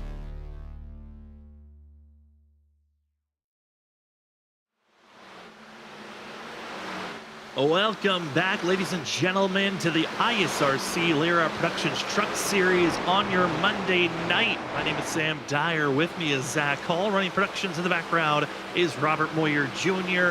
Tonight's race is the Season 6 Championship race, the ISRC Finale 150, and it has been all dominated by John Forbes. Your other Championship 4 drivers going to be John Forbes himself, Vincent Sora in second, Nick Crawford in third, and back in 10th place is the 9 machine of Justin Campbell. It has been just all the 11. There's been moments of Vincent Sora showing glimpses of maybe he has the speed, but it's been the 11 so far, so strong here this evening. If you're just joining us, there also is a poll down in the chat. If you'd like to choose, who do you think is going to win the championship here tonight? Will it be the 11 of John Forbes, Vincent Sora in the 15, the 9 of Justin Campbell, or the 74 of Nick Crawford as Campbell gets a push into the corner, get some assistance from Thomas Green. Zach, it's been one of those races where you kind of can sense who's the favorite, but man, could a caution change everything? Oh, a caution could change the whole complexion of this race for sure. I mean, you know, John Forbes definitely, I think, the favorite right now after really starting to open up that gap. But if we get a caution, it throws anything in the possibility of happening. So we'll see how that shakes out. As you can see back here, 19th, Dakota Moniz kind of run along his own race. He's about 1.3 seconds ahead of Tyler Dingler, who is that driver battling for that best of the rest championship with Green up in 10th. So Dingler definitely going to need a little bit more, but that damage, I think, still hindering that 19 a little bit. It absolutely is. You got a major loose and then slam the inside pit wall 10 laps into this race. Another couple of drivers that are having a good run for themselves. Justin Malarkey, who's just having his own race here tonight of salvaging a good run. He was missed out a majority of the season, showed up for the last race of the season, was open for a decent run. Well, Cody Reed, on the other hand, has been Mr. Aggressive on the early showings, using up every little bit of his tires. And then when it comes to the tail end of a run, it is survival mode of can we keep this truck underneath ourselves, as he's fallen now back to 18th position. And I think having a lot more spacing between all these drivers has helped Cody Reed stay stable for now, but obviously it's getting a little bit more nerve-wracking each lap that passes. But we are getting close to the pit stop, Zach, where there are a couple of strategy calls these drivers can go for. That they can, you know, we'll see when they elect to come down. Right now, most everybody's got about 47 to 46 laps on their tires right here. And like I said, pit window, I mean, you could really go about 55 laps. So they can go about another 8 to 9 laps and possibly even 10 because we got those caution flags. So I still think we can try to see someone maybe stretch it out to that 101 mark. That'll be on the deep end of it. But I think a lot of pit stops probably start to happen around 96, 97, because then they'll feel comfortable to be able to make it to the end of the race. As these drivers continue to race on, what's they think to everyone that has already interacted with our poll to see who you think's going to win. We've actually got a tie now. Been dominated like the race has on John Forbes being the favorite. We now have a tie on who could be the winner here tonight. John Forbes as well as Vincent Sora both tied at 36%. 9% of the people think that Justin Campbell could be a pick to win here this evening, and 18% picking Nick Crawford, as we're seeing some of the other drivers that are having some decent runs for themselves. The driver that actually won this race all the way back in season 2 when it was a championship race, GT Irizarry in the 14. I mean, Zach, GT, a driver that kind of has shocked us throughout the seasons of the ISRC. Some seasons he is dominant at some courses, other seasons he's a middle of the pack driver. Here this season, we've seen top 10 runs, we've seen top 15 runs, and here tonight it looks like it's top 10 run, just hoping to salvage something here tonight. That is, you know, this is kind of one of those tracks, in my opinion, that his style really shows out. You know, we've even seen in the past year, you know, he's competed for victories. So it's definitely, I think, in GT's ballpark here to be battling in this top 10 like he is. And It just seems like the tracks that are more worn out, where the tires kind of fade away, that seems to be his strength as a driver. Is he's got that more conservative touch approach when it comes to, you know, really easing the tires in. I mean, he's battling with a driver right now who's kind of took a different approach, you know, tonight. The 24 Fonseca really been right up in the front mix right at the start of the run, then starts to fade a little bit as the run goes. So this is getting to show the tale of two different tapes between these drivers. Certainly will. Also want to give an update for drivers further in the back. It looks like Martin Morales caught up in a incident that did not bring out a yellow between himself, Cedric Hunter, and also Justin Malarkey. And it looks like the 91 has pulled it into pit road, getting damage repaired currently. And Ryan Ferraro thought maybe it was a scheduled stop for a two-stop strategy. It was actually a waving of the white flag. The 34 has called it a night for himself. We're down to just 21 drivers on the lead lap. Cedric Hunter's in trouble of going a lap down, but the battling for position, you see it on screen. GT Rosario, Olive Fonseca, 8th place. Give it to the 14 for now. Drivers are a lap down. Jesse Thornock in the 20 machine is 1 lap down. And Mar Morales, like I just noted on, still in pit road. About to go 7 laps down for himself. But Zach, tonight's race, looking at other drivers that have in the history have had good runs. One of those being the 3 machine of Anthony Gaudio, driver that almost won this race all the way back in season 3, but after a late surprising run between the 3 and Ethan Smith at the time, got a little bit too high through 3 and 4, and off the turn 4 it was Cedric Hunter who stole that win. But Anthony Gaudio showing pretty good strength like he's done in the past as into pit road. It's Nick Crawford. Nick Crawford here, very aggressive, right at 95. So this is right on the edge of the window. Like I said, about 54 to 55 laps you can go here. And I mean, he's right on the edge of it. So he feels like it's going to be necessary to go ahead and get in. And I'm not surprised to see him pitting in pretty quickly because he had fell about 4 to 5 seconds on his back from that lead. So it's kind of dire moments right now with how John Forbes' pace has just been really kind of out of this world. He's been 2/10 almost every single lap faster than the field. Also another driver joining with this team to Nick Crawford, going to be Cody Reed. Another driver into pit road. Vincent Sora hits his stop into pit road. Anthony Gaudio following in suit with the 15. So we're starting to see some early takers, but majority of the field deciding to stay out. And it's our front runners that are pitting early. This is completely opposite from what we've seen all season long at these 1.5-mile tracks. It really is, and I think a lot of this comes down to the guy we're watching right now as he's going to take an entry to pit road. It shows you how tricky it is ever since we took away that access road to get the pit road.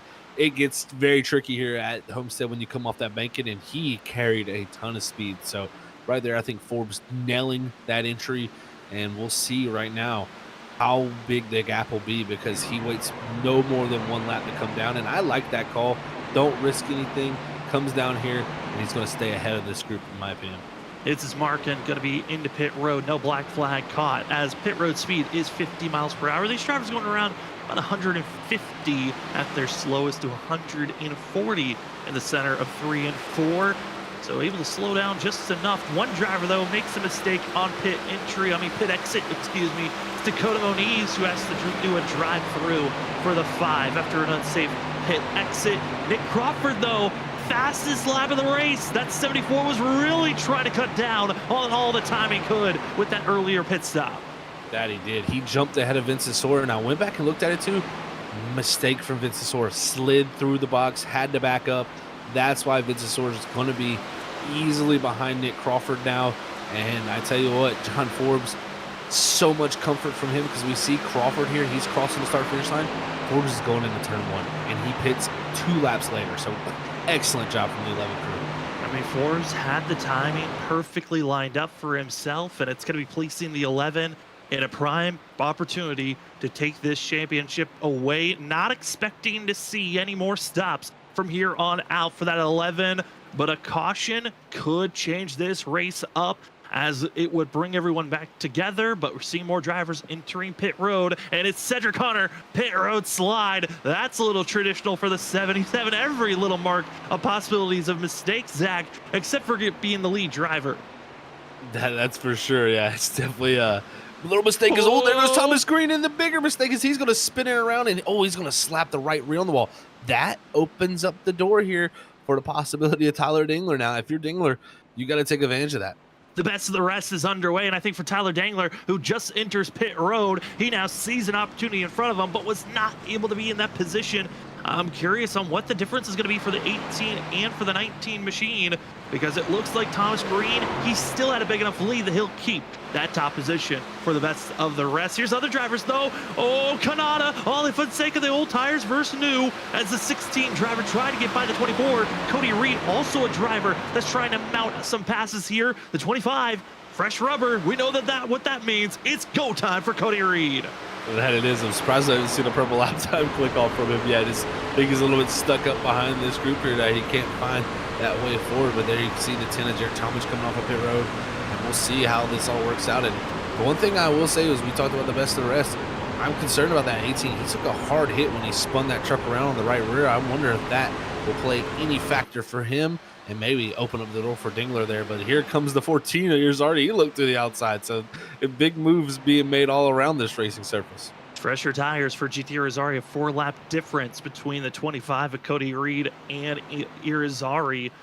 But I think for Cody Reed, he's in that I pitted earlier than everyone else stage that I have to protect my tires. Everyone's made their stop and should be able to take it to the end of this race. One driver, though, will have to pit one more time, and that's Jesse Thordock, who pitted 22 laps ago and is going for the two-stop strategy. But it's John Forbes 3 seconds ahead of the driver you see on screen of Nick Crawford. And Crawford, known for his strategies, willing to take some gambles, and he went with the early pit stop, and I think that was the only strategy he had, Zach. But man, the what ifs if he decided to stay out could have been massive if he had found maybe that luck that he's been having all season long to enable Nick Crawford to have 6 wins this season. That's right. He has had some amazing calls this season, and he was kind of a little bit more in a box here. I mean, he could have maybe stretched it another 5, maybe 6 laps at most with the stretch out distance, and we could have possibly seen a caution, which we haven't seen one, so it most likely wouldn't have played in his favor. But I kind of like the call to go ahead and get the pit stop done.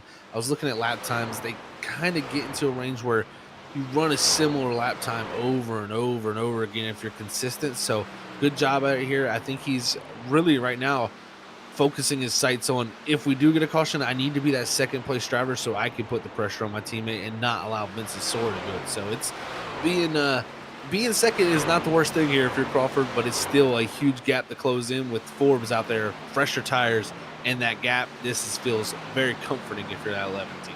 Yeah, and for John Forbes, he's in a position where he can just go in cruise control, allow those drivers to catch up, and then he'll have the fresher tires for the final push of 30 to 25 laps. We hop on board with the 15, though, of Vincent Sora as he's trying to run down second place runner of Nick Crawford and trying every little bit to close in this gap. It's now down to 7/10 being the difference between second and third, but then there's again that still whole 3 seconds difference between first and second. A lot of time needs to be made up if Vincent Sora wants a chance for the championship. But we do want to take another look at the weather as we've ran over 100 laps here tonight, and you've seen the track get darker, you've seen it get brighter. The track temp has cooled off as well as the air temp, and that's going to continue on throughout the night of seeing the air temp cool off. The track temp cooling off, though, it's going to be a little bit of a more difficult call to be made, but 91 degrees Fahrenheit for the track temp, Zach. I mean, a little bit cooler, a little bit more grip, so maybe that helps some of these drivers out. That's possible. This track does go through changes. The rubber you lay down also will have a little bit of effect also.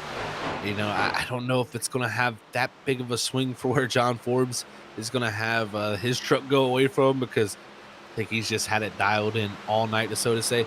But if we do get a yellow flag, something to bring everybody back together, this cooler track temp will make a little bit more of a aggressive, racy, more gripped up track. So you could very well see that Cody Reed line of ripping that wall be utilized for maybe some of these top 3. I mean, you got to have that in your mindset of, hey, if I need it, it's there, and we'll see if anybody utilizes it. It's just that risk versus reward again of how long do you have to go in the run. How aggressive are you willing to take? I also want to bring up our race report. If you are just joining us, well, welcome. We are here on Freaky Fast Broadcasting, giving you coverage of the ISRC Layer Art Productions Truck Series race, your championship race. We've had 2 cautions. We had our initial caution be the stage break at the end of lap 40, then a quick caution on the restart on lap 46. Had Cedric Hunter being spun around off the nose of the 9 of Justin Campbell. That brought out our second caution of the day. Only have had 3 lead changes. That's been John Forbes, Vincent Sora being the lead 2, and then during the pit cycle, seen some other drivers test their hand as the lead driver. But Zach, it's been all John Forbes. Vincent Sora has tried his best in every way to try to gain these positions away, close in on the gap. But if we're going to see a yellow, it most likely will happen around 12th, 13th, and 14th. Those drivers will be clustered up. And it's Jarrett Talmadge, Cody Reed, and Joshua Kanata as we take a look at your top 5 runners. And it's all Snowy Desert Racing 1-2 with Vincent Sora and Danny Cochran, teammates for CSR, and Anthony Gaudio, the lone driver that's just trying his best in 5th place. That he is. And yeah, I think, like you said, if we are to have that yellow, it'll be around that 13th, 14th positions, because yeah, it's really, you know, Cody Reed, Joshua Kanata, Jarrett Talmadge, these guys have been battling super hard, been racing, you know, side by side for a lot of these laps, and all it takes is one misstep. And we've seen it here. ISR's plenty of times before where late in the race, someone makes that small, simple mistake, another driver can't react, and next thing you know it, that yellow flag's out. So this race is far from over, but we'll just have to see how it all pans out. Well, I'm curious on your thoughts on this, Zach, of that laps adjustment with being over 100 laps in this race, the lack of cautions. Everyone's going to get into a rhythm. Some drivers, they kind of fall away and losing their focus at times. Maybe you came into this race with the mentality of being really jokey and fun and haha, like we've seen Ollie Fonseca and Cody Reed be, of just it's take off and go. Looks like they're now trying to focus on saving their tires, but how does that affect a driver late in a race when you're maybe trying to focus a little bit more, but you've already gotten in too much of a rhythm of just going full bore? It can throw you off a big time. And even these long green flag runs, people can just have a lull in their brain almost. It's, you know, you feel like you're locked in, you feel like you're hitting your marks. Then next thing you know it, you kind of get almost brain fog, and you kind of get it's almost even a factor of getting a little bit mentally tired, in my opinion, when you're looking at a screen and doing these things for so long that sometimes it can get a little mentally fatiguing, and you just had that one little slip up, and especially just changing a driver style, you know, your driver style up, it can really throw you off. So we'll just see if anybody has that issue. But everybody's done a good job so far here tonight. As you can see, the battle here is Cassidy looks to be going past the 25 at Reed. Here comes the 01 Aaron Kralik also.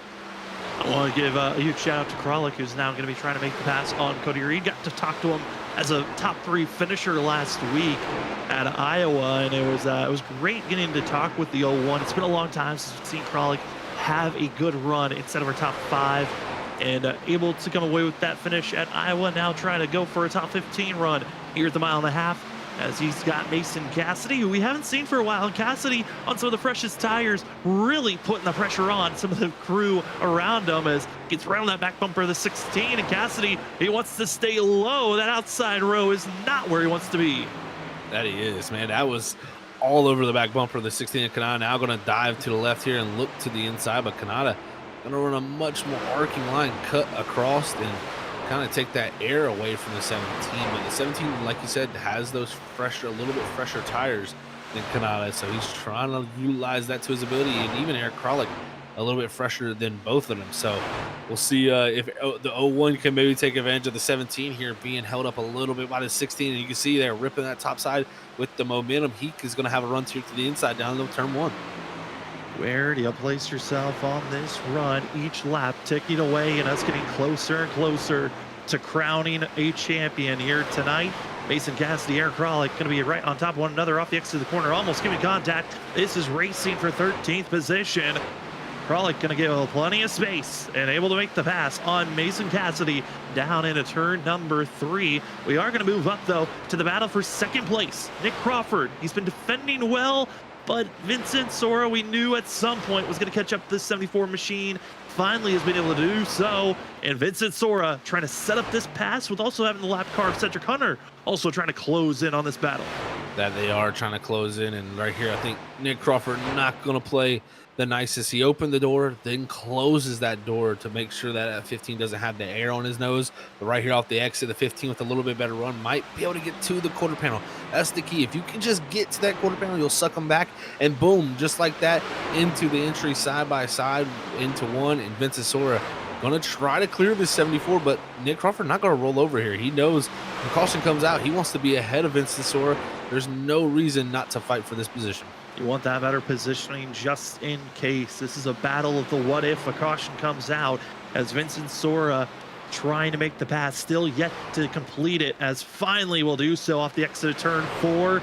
And Vincent Sora, Nick Crawford, it's clear for now, but they stay single file down in turn number 1, and Crawford trying to give a little bit of a bump. Too much speed for the 15, but they hold steady, hit the white line, and Sora putting all that dirty air on the front bumper of Crawford, and Crawford drifting up slightly, and that's going to help Sora pull away. That they are, and then they'll have the lap truck here of Cedric Hunter, who's a little bit behind him. He's going to have fresher tires than these two, and you know, Cedric Hunter, a teammate of Vincent Sora, I don't think he's going to want to get too much in the mix here to change anything up. But man, oh man, I tell you, it is definitely tough to deal with that dirty air. As you see Crawford already starting to struggle with it. As you've seen it in 1 and 2, washed up 3 and 4, a little bit of the rear end stepping out the nose. It was definitely an issue you can see already. Is that, like they said with this update, it's gotten a little bit stronger. I mean, I would like to say that maybe they'll play nice between the teammates of Cedric Hunter and Vincent Sora, but I mean, we've seen that team with also Danny Cochran. They haven't been the nicest towards one another. We know that they aren't going to wreck each other. Most of the time they won't.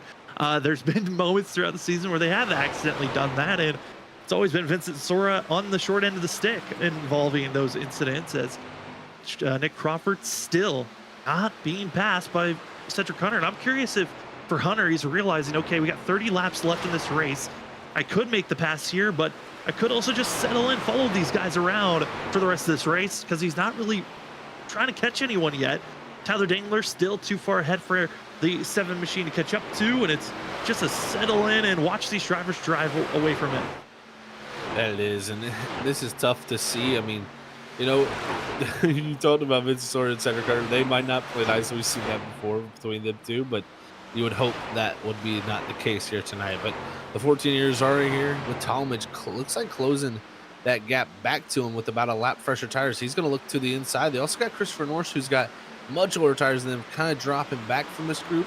But man, Talmadge, you know, set on the front row, tied Vincent Sora pretty much when it came to that, you know, that qualifying time, but just hasn't had that race pace that he wants. He's going to clear up in front of the 14, and that was almost a wreck between those two.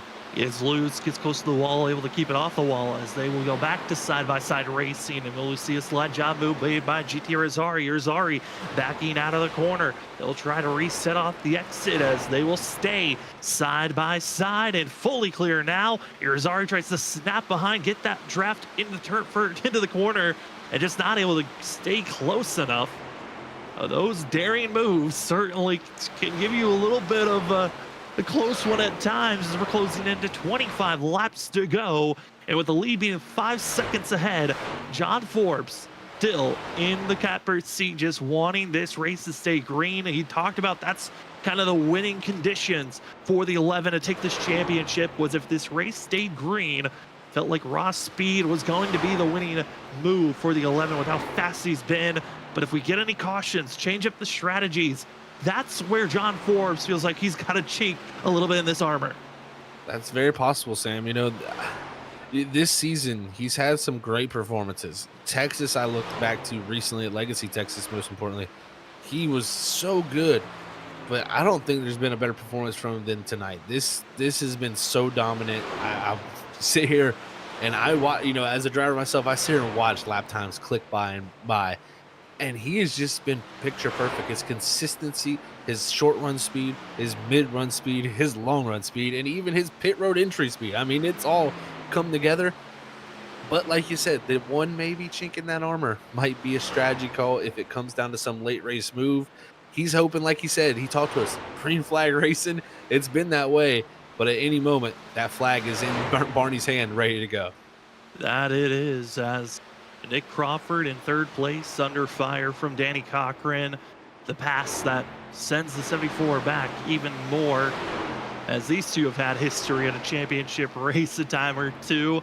Think back to season 3, Danny Cochran ultimately won that championship, but accidentally spun out and took out Nick Crawford during that race. And then the next season, Nick Crawford taking the championship for season 4. And here tonight, I think for Nick Crawford, what a season. Again, the expectations of winning this championship weren't there for the 74. He knew it was going to come down to strategy, but you got to give kudos to Nick Crawford for making it this far, with seeing the competition that was knocked out in the round of 12, then the round of 8. Nick Crawford, certainly he's happy that he's part of the championship group that made it to the Final Four. No doubt. I think, Crawford, like he said to you in his talk to you, he was never expecting to be a champion. He's more of a guy, he thinks if he can win races, he's happy. And, at the end of the day, I think Nick kind of undersells himself. We know how good he is at strategy, but sometimes he's just outright the best. And tonight, it's maybe not, went his way. We saw he won his championship at Charlotte. Maybe Homestead's not the greatest track for him. When it comes down to these one-race formats, you got to have a track that you like, first off, and have a place that you feel comfortable. Maybe that just hasn't been the case, but tonight, he's definitely put everything into it, and he's ran top 4, top 5 for all of them. Got to give a huge kudos to himself. Also running in 6th place, has recovered after falling almost outside of the top 10. It's Justin Campbell. Want to say congratulations to the rookie. I mean, ran part-time, a little bit of the races. At the end of season 5, was testing the waters if he wanted to run full-time. Decides to do so. Had some great finishes early in this season. I think back to Auto Club and Daytona, finishing in the top 3 for both of those races. Second at Auto Club. But able to make it to the Final Four was an accomplishment of itself, with how tough it was coming down to just one position, a few points for the last 2 rounds to even get to this position. Justin Campbell is so happy to even be in this spot as a rookie. Oh, he's got to be. I mean, he's had his moments this season where, I go back to the Roval. I was so surprised and impressed by his run there. We hadn't seen him run amazing at road courses, but it showed. He put the work in, he put the talent in, and it shows. Even that's why he's got a ride in real life. He's has the ability. He's definitely a great race car driver, and tonight, he's going to come up a little bit short, unfortunately, it seems like, if it stays green. But at the end of the day, he's done an excellent job during this race to really work his way forward and show why he was a Final Four contender. As also going to give a little moment to Vincent Sora in 2nd place. Just want to give a shout out to our Final Four. I know we've been talking about him all night long, but Vincent Sora, the hiatus, the break. Again, I talked about it when he won last week at Iowa, on the fact of we didn't know what type of version of Vincent Sora we were going to see entering this season. And I think a lot of people were shocked on how quick Vincent was, even with trying to knock off that rust. This 15 was going to be a threat from the start, and to make it this far, impressive enough. And the fact that he is right in 2nd place, just a position behind, trying to become a 2-time champion. Impressive by Vincent Sora, who again, with his pole today, ties as the most poles this season with John Forbes. But also, he had 5 wins, which is 2nd in wins. He had 10 top 5s entering tonight, which was 2nd overall in top 5s of this season of all drivers, and then 12 top 10s, 2nd overall in that stat as well. It's going to be a heartbreak, but it looks like the number 2 was calling for Vincent Sora this season. It does, like it was calling. I just think maybe just ran out of a little bit of gas this season. Just maybe not even the right track for him. I feel like he performs well at every single track, and he's performed well tonight. I cannot take nothing away from him, but it just lacked that little bit to John Forbes. And I think it'll leave his head scratching when he comes out of here tonight saying, what could I have done better? But I don't think you can add enough superlatives to this kid's name. He's such a great race car driver. And for him to have that hiatus and come back and immediately be right back in the mix and put his name in there as maybe possibly the favorite coming in here, that just shows you his talent level. And don't put it past him next season when he's going to come back very much energized to come win this championship if he can't get it done here tonight. I think if anything, this also might energize him in other leagues that he runs. I know we cover on Wednesday night the WSSR Cup Series. Vinny's already a 2-time winner in that series, and this second place finish here tonight could energize him to want to become a champion even on Wednesdays. But an incredible run so far for Vincent Sora, who has the lap down driver of Cedric Connor, who has had his woes here tonight ever since the stage break. 7, trying to close in the gap as much as possible. Drivers still trying to hold on for dear life. Ollie Fonseca trying to hold 8th place over Jared Talmadge. And Talmadge has been steadily taking every position he can and just watching his competition fall away. Also in front of him, Malik Coates has moved up to 7th place at 98. He's in cruise control. He's flying right now. It really is. I tell you what, these guys are finding speed late in the race and gaining spots here in a quick fashion for sure. And it's good to see. And we talked about it. This new update, learning things is always going to close the door on the 24, and that's going to get real spicy there. Ooh, we could have had our first yellow or another yellow of the night, and now go ahead here side by side, Sam. This battle is not done. No, it is not. I think for right there, Jared Talmadge, I mean, that's the second time we've seen him make that move on somebody, and it backfires immediately. Just a lack of grip off the exit of the corner after he clears somebody, and now going to be some fresh rubber of Jesse Thornock trying to figure out where to place the 20 machine as Jesse enters late. We were supposed to only have 23 drivers race, but Jesse gets into the server with about a minute left in grid time. Grids up, and now the 20 machine trying to go for 20th position and take a couple of more just passes on track, not for position, but at least get a little bit more racing seat time with 14 laps to go here tonight. It is still John Forbes up front, Vincent Sora second, Danny Cochran going to be third currently, and Justin Campbell of your final 4 runs in 6th position. Again, I've been saying it since the start of the broadcast. Thank you to the fans that watch week in and week out. We appreciate so much that you come out here and watch these drivers race for family members, friends, loved ones. We love the fact that you're out here supporting your drivers. And if you're rooting for someone, maybe they're not running for a win, but who's your favorite drivers? We'd love to know in the chat. As well, if you are enjoying the broadcast, please hit that like button. If you haven't already subscribed, we will be back for the next season here of the ISRC Lariat Productions Truck Series. I still wait on the official date that they will be back, but hey, remember to subscribe, hit the bell notification button to be notified when we are covering the ISRC Lariat Productions Truck Series again, as we've got 12 laps to go here tonight, cycling through some of the last couple of drivers before this race is over. It's been a good one, Zach, so far. Only 2 cautions, the stage break, and then the coming off of the restart of the stage, a quick yellow there, and it's been majority clean green racing action, and it has given us a perfect race with the sun starting to set. Sun's starting to set, and I tell you what, the sun is also starting to set on the season as we get 11 laps away, the 11 truck leading the way, looking for back-to-back championships. All the signs are pointing to John Forbes pulling this off. But we still know racing, there's anything possible.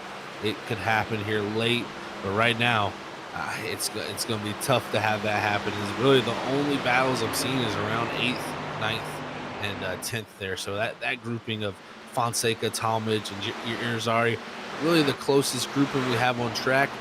If we're going to have an incident, most likely it will come from this group.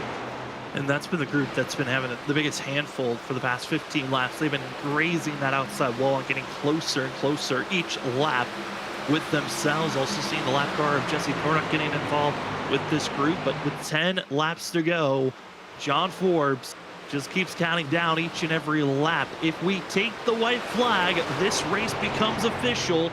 And John Forbes just has one more lap to go. And also, the poll of who you thought was going to win the championship has just closed. And looking at the percentage, we had a tie for the lead at 36% for John Forbes to win the championship, or Vincent Sora. Third in the poll countings was Nick Crawford at 18% and getting 1 vote. But hey, he had a great run this season. He's inside of the top 10. Justin Campbell at 9%. But all eyes on the 11 of John Forbes. This is your typical John Forbes race. He runs the 11, and I like to say he's kind of like the racing style very close to Denny Hamlin on the fact that he's willing to get aggressive if needed. But at the same point, when he wins a race, he dominates a race. John Forbes doing something that Denny Hamlin can't do. Let's go win a championship, and he's trying to go back-to-back here tonight to win last season's championship and tonight. And it's been a good one so far, Zach, for John Forbes. It has been picture perfect. I mean, I continue to watch lap times. I mean, and it's still a tenth, 2/10 every single lap. And that is tough to do, folks, to just stay locked in that each and every moment. And what that tells me is he came in here tonight with a complete understanding of this truck. He is in complete rhythm with it. He's locked in, and there's really nothing to shake him other than a possible yellow. I mean, he has been amazing so far, and if he does end up pulling this off and winning this back-to-back championship, it is not only going to be, a championship, but it's going to be a statement too, to say, hey, we come back next season, you got to come through me at these mile-and-a-half racetracks. Yeah, I mean, John Forbes has been him all season long, all last season. He's just been there each and every race that we've watched. And, with the way that this season is ran, John Forbes, when asking about this season of, what would this championship mean for yourself? And he said it would just, winning this championship would really just be a great way to cap off a decent season. I would have liked to have more wins with more of the races being capitalized, but he had a lot of second places that he felt like he dominated. He should have won, but a championship would solve all of those issues. And you look at the second place finishes for John Forbes. He had a total of 4 second place finishes this season that he all had a chance to win at some point. But here tonight, a win in a championship, you'll take those type of numbers with 5 laps to go. Oh, no doubt. I mean, you can take seconds every single week until you get here, and then if you win it, it all goes away. It all washes away, because guess what? That championship still has your name beside it. It doesn't matter how many wins, how many top 5s. It's just really getting to this point, having the opportunity, and then taking hold of that opportunity. And personally, that's what John Forbes has just done tonight. He's took a hold of this situation and has built this gap. And right now, we're seeing excellence be personified with only 4 to go. John Forbes, 4 laps to go before this season can be sealed, sent, and send it into the record books. As the 11 continues to run each and every lap, still 0.2 faster than Vincent Sora. 5 tenths faster than Nick Crawford. The 11 finds speed that no one else can. And with 3 laps to go, he just needs to cross the line just a few more times before he can hoist the trophy for the 2nd time in his career in the ISRC Lara Production Truck Series. I tell you, this is when the moments just start to get the little bit of shakes. You get the light foot. You get every little bit of and emotion starts to trickle in, especially when you have the gap that he has. Right now, his focus is coming back around. He needs to do 3 more miles, and he will look to be a champion. His Malarkey up ahead of him a little bit loose. That is not what he wants to see. Not at all, but that is not just one driver who's having issues. That is throughout the field. Drivers are losing the handling, but 1 more lap, 1.5 miles to go for John Forbes before he can see that white flag, and then it's all about who crosses for the checkered. John Forbes building up the lead over 8.5 seconds for himself, has a quick blink, but he comes right back, and now just exiting out of turn number 4. Look up to that flag stand. The white flag is being held. John Forbes, 1 more lap to go to hoist the championship. And he's got a 9-second lead back to the grouping behind him. He can have cruise control, let it all sink in, and just get back to the flag stand, and you'll be the first 2-time champion here at ISRC. John Forbes has been excellent all night. He was first in top 5 finishes, second in top 10 finishes entering tonight. And this race for John Forbes was all about find your markings, hit your points, and you'll find yourself a champion. He ends a streak, he continues another. John Forbes is a back-to-back ISRC Lara Production Truck Series champion. What a drive, Sam. I tell you what, man, I felt like John was going to be one of those favorites. Him, Vincent Sora, I felt like circled as the 2 favorites coming in here tonight. But I tell you what, he crushed all my expectations, and I mean, completely dominant performance. That's the way you win the championship. John is now the very first ever two-time champion. He is a back-to-back champion, and he will continue on with his team. Snowy Desert Racing have won 3 championships in a row, with Nick Crawford winning the first one in season 4, and John now going back-to-back.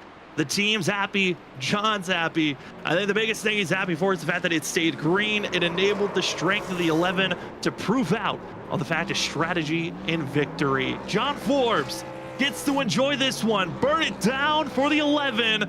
Your back-to-back champion is going to have some fun. For us, though, up in the booth, we will step away. When we come back, we will talk to our top 3 and as well as Spotlight Driver to get their thoughts on tonight and the way this season went down. Congratulations to your season 6 champion. John Forbes gets to have some fun with his teammates. Enjoy it. We'll be back right after this. First drivers that enter. Count this 20 out, he could very well be in the mix for the win by the end of this thing. He's had some great runs this season, but right now everybody's single filed out with that early single file start.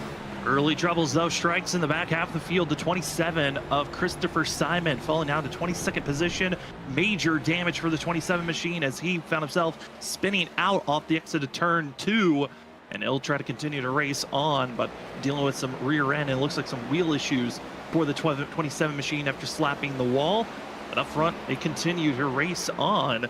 And it was our, single file restart, but sometimes that's needed for short track racing to get into a long run. It's for everyone to have that spacing.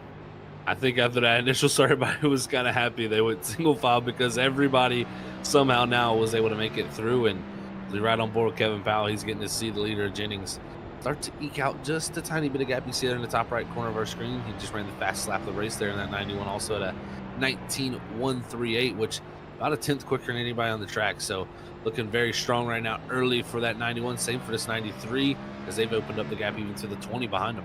Kevin Powell here tonight. I know when we think back to that last short track at Richmond, I know under his interview, this 93 was hoping for a long run. He felt like that's where the strength was going to be for himself. And right now, trying to prove that he can get into victory lane this season. Doesn't want to go winless. I think this might be one of the best chances for Powell to grab that win and victory here for the 2024 season 1 for himself. Talked about, some drivers surprising us this season. Eric Anderson, I mean, this has been probably one of his better seasons overall in the Cup. Back to see how that happened, or no, sorry, not how that happened, but it just really was a stack up once again here, down into 1. Everybody on top of each other. One driver gets in the back with another, a Bonomo, and then from there, Dumont's going to get hit from Jamie Horner's going to knock his front end off, and it just shows you Wilkesboro having these drivers giving them a tough time. Very tough time, and somehow that wreck did not bring out a yellow flag. We are back to live coverage. Seeing Steven Bonomo trying his best to just continue to stay inside of the top 15. As up front, the challenger and the challengee is Jonathan Jennings and Kevin Powell trying to pull away as far as they can. They see Mark Dumont right in front of them. Other close battles that are happening on track is the battle for 10th place, as well as on screen, seeing the battling between that of Michael Skimia and also Warman on top of one another. Drivers all over top of each other, and they know at any moment, if a caution flag flies, it's Tony Martin, big drift. Welcome back, ladies and gentlemen, to the post-race show for the ISRC Larry R Productions Truck Series. The Season 6 Championship race just concludes, and your winner going to be the 11 of John Forbes.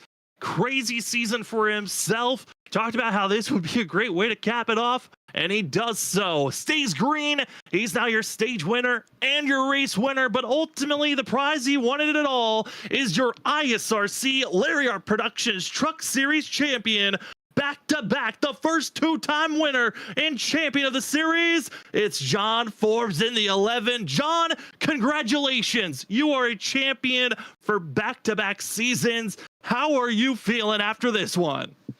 Thank you, guys. Wow, I mean, the race went perfectly to script. I have nothing to tell you guys. I mean, we went out there, took the lead, and just held it the entire race. And it was just a battle of putting the lines together and not messing up that pit stop. That was one of the probably the most important pit stop I've made in a long time. Because I just knew me and Nick were kind of practicing doing pit stops and just seeing how they would do on older tires, and it seemed like the earlier pit the better. So I was kind of trying to build a gap up before that pit stop. Um, and I came in pretty conservatively, got out, and I was still the leader. So I was like, let's go. I mean, just had to. It was the same mentality after that. Just keeping it rolling. I tell you what, John, dominant performance, man. First off, congrats on the championship. Cherish it. First two-time champion yourself. I mean, take us through that because you win by 9.5 seconds, man. I mean, does that even add like a little bit of a cherry on top of the championship, having that dominant and probably the best run I've ever seen you have? Yeah, it definitely does. And yeah, again, coming out of that last pit stop, I was a lap short on fuel. And I was kind of just nursing that the whole run, and I just kept seeing my lead build up. So it was just keeping an eye on the fuel gauge, and I probably could have even stretched it out even further had I not had to save fuel. I mean, John, an incredible season. Talking about how this season really wasn't going as planned. Maybe you were hoping for a couple of more wins. You get your third of the season here tonight. What about tonight or preparing for tonight allowed you to have that much of a dominant run? Really just like there's a lot of races this season. I knew I had the speed to win. Like you look at Phoenix where I had a pretty similar run, led most of the race, and then it was always something at the end where someone would stay out on two or just something wouldn't go out in my favor. So that's what I was really hoping wouldn't happen tonight. Luckily we got to experience the green flag run there. And I feel like a lot more races this season would have gone a pretty similar way had they gone green. So yeah, it was the hope tonight for it to go green, and exactly what happened.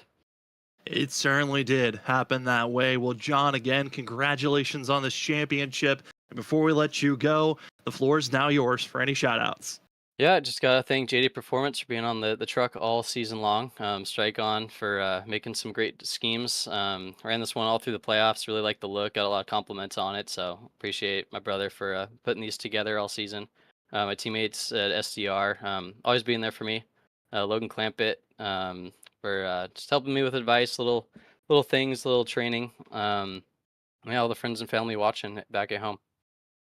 Well, that will be John Forbes and the 11 machine. John Forbes Jr. is your ISRC Lariat Productions Truck Series champion for season 5 and for season 6. Congratulations, John, on being a back-to-back champion. Enjoy this one, and good luck next season. Thank you guys. Have a great night. You too. As we move from our winner in victory lane, we go down to our first heartbreaker of the night. We go to second place to talk to Vincent Sora. Vinny, second place. You look at the stats, a lot of second positions in that as well. How are you feeling after tonight's performance? Yeah, I feel like if I wasn't winning, I was always second, and tonight I just got outran all night. Yeah, I don't really know what more I could have done. I guess fight harder for the cleaner air. I did only one session all week, and it was last night. And in the session, it was super loose. And then tonight, it was super tight. It couldn't have been more opposite than what I prepared for. I expected, like, even if I didn't have the clean air, that once it started getting looser, I would be able to do something and make up time. But it just kept on pushing more tight for everybody. And once you have clean air and everyone else behind you is tight, I mean, you might as well have a rocket ship. So, yeah, no, John drove a great race tonight. I mean, he had 9 seconds on us, so he obviously deserved the win tonight. Sucks, but I guess there's always next season and more prep time that I should probably put in for finale. Well, Vinny, I tell you, I know myself as a driver, sometimes you kind of race and you just feel like you did everything possible, but it just wasn't enough. Unfortunately, like you said, for yourself to bring home second tonight. But is there anything you can take away from this season to build on for possibly the next to try to come back and get that championship? Because we've seen you had the hiatus to come back to now, and you came right out the gate swinging, man. I mean, you got to be at least happy with how it all swung out, even though you're finishing second. Yeah, I'm definitely happy. I think what I need to take away is just to maybe execute a little bit better. Like you guys said, I had a lot of second place finishes this season, and I think there were some times where I needed to do one thing differently. that cost me, or I need to have one thing go a different way that cost me. So I don't know, maybe just execute better, put in maybe a little bit more time, even though I don't have a ton of free time to just sit and practice. But yeah, I think just prepare myself more and take away the positives from tonight and the season as a whole and regroup and come back next year. I mean, Zach, both Zach and I were talking about how you could maybe channel this race and championship run into motivation for other leagues or even for next season. Do you feel like you could channel this type of a run and finish and trying to go for a championship into maybe Wednesday night or into next season? Yeah, for sure. Wednesday night is, I think, a whole different story for me. I have a lot more confidence, and I think it comes down to a lot more different factors over there in that car, and I think I have probably just a much better handle on it. So, yeah, I think I already have a lot of motivation for WSR on Wednesday nights. So everybody watching should come out and tune in on Wednesday nights, because I think it'll be a fun season from here on out. But yeah, motivation and fueling me for next season is probably what I need right now, a confidence boost. So hopefully I can rack some wins up over there and come back swinging next season. Well, Vinny, it's been a pleasure to have you back racing in the ISRC once again. Congratulations on second on tonight's finish and in the championship. And the floor is now yours for any shout outs. Yeah, everybody who makes it possible. I had a lot of fun coming back. I had a lot more fun than I thought I would have, honestly. Not a crazy fan of the trucks, but I had a lot of fun racing this season. So shout out to all the guys in the league, all the sponsors, all the admins, you guys for broadcasting, my team at CSR, Cedric, unfortunately. Had a little bit of a Cedric moment there tonight and wasn't able to bounce back, but Danny finished P3. And I think as a season, we had a really good one. We won the team championship, and we're going to be even stronger next season. Well, that will be your second place finisher here tonight in the number 15 machine of Vincent Sora. Congratulations, Vinny, on an incredible season, and good luck next season. Thanks, boys. Have a good one. You too. As we move from second place, we go down to third to talk to Vincent Sora's teammate of Danny Cochran, who he had his own highs and lows throughout this race. Danny, not a part of the championship final four, but still an incredible run here tonight, coming away third. How are you feeling after your performance here tonight? Yeah, I mean, I'm feeling pretty good. Even though we weren't in the final four there, contending for the championship, it's always a good feeling to be able to go out and at least show that you still have speed. Certainly wasn't race wasn't speed, but we still had some life in us there. That you definitely did, Danny. I mean, definitely a great track for you. And we know you probably didn't put much preparation coming here tonight due to not being in the Final Four. But, is there something you can take away? Because this is our third race on the new update. Do you think you can take stuff from tonight and maybe say, hey, I need to, fix this up for next season or what? Because, we've definitely seen a little bit of a swing when it comes to these updates. Oh yeah, I mean, in theory, the biggest thing kind of tonight was just it was a lot tighter than I'm used to it being, and I don't know if it's a time of day thing or if it's a new update thing, but it was certainly tighter than the few laps that me and Vincent done in practice. See, it's hard to judge though, man, because this track drives so different than every other mile and a half on the service because you can actually be patient here and get away with it, or at least you could. Tonight it seemed more beneficial to just push, but I don't know. I mean, if it was another mile and a half like Chicagoland or Kansas or something like that, I could tell you more definitively. But Homestead is just such an oddity from all the other tracks. It's hard to say.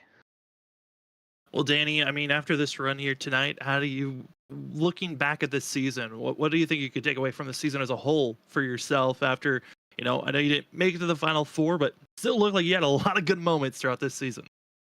Yeah, I mean, the biggest thing, I noticed right away is that all season long we were significantly faster than we were in season one, just compared to Vincent.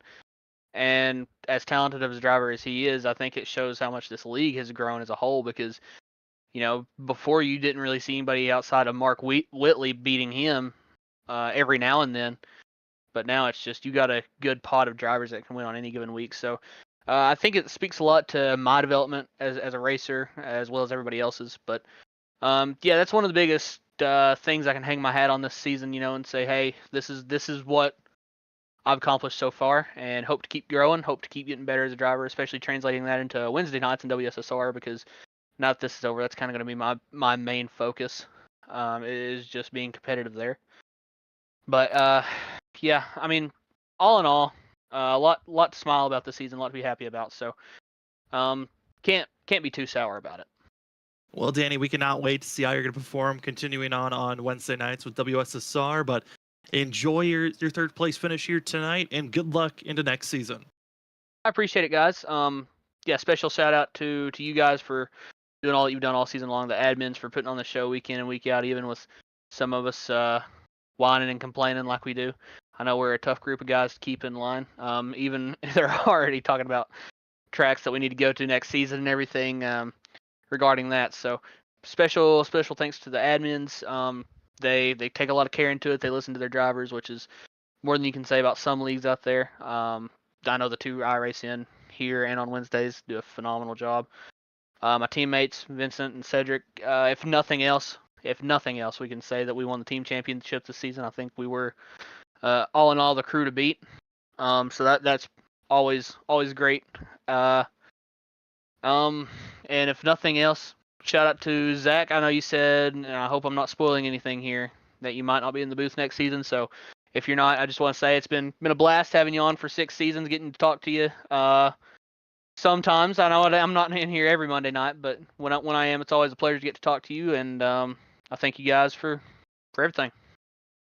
Well, that will be the two machine of Danny Cochran. Enjoy your off season and good luck on Wednesdays. Thanks, guys. As we move away from third place finisher, we go down to talk to fourth place, being Nick Crawford. Again, coming away third in the championship battle. We talked to Nick Crawford. Nick, you come away with a run. You had to throw a Hail Mary there. It just didn't work out. But how are you feeling over the season and your performance here tonight to come away with fourth? It's hard to look back at it and be like, it's a great season. I mean, 6 wins is crazy. Tonight, it's kind of a bummer, but, our teammate, he won the championship and he broke the curse and everything. He broke the win curse too. So overall, it's a great season. Finishing third. That's just the way it is with these kind of playoffs. But I think it's better than it is worse at this point.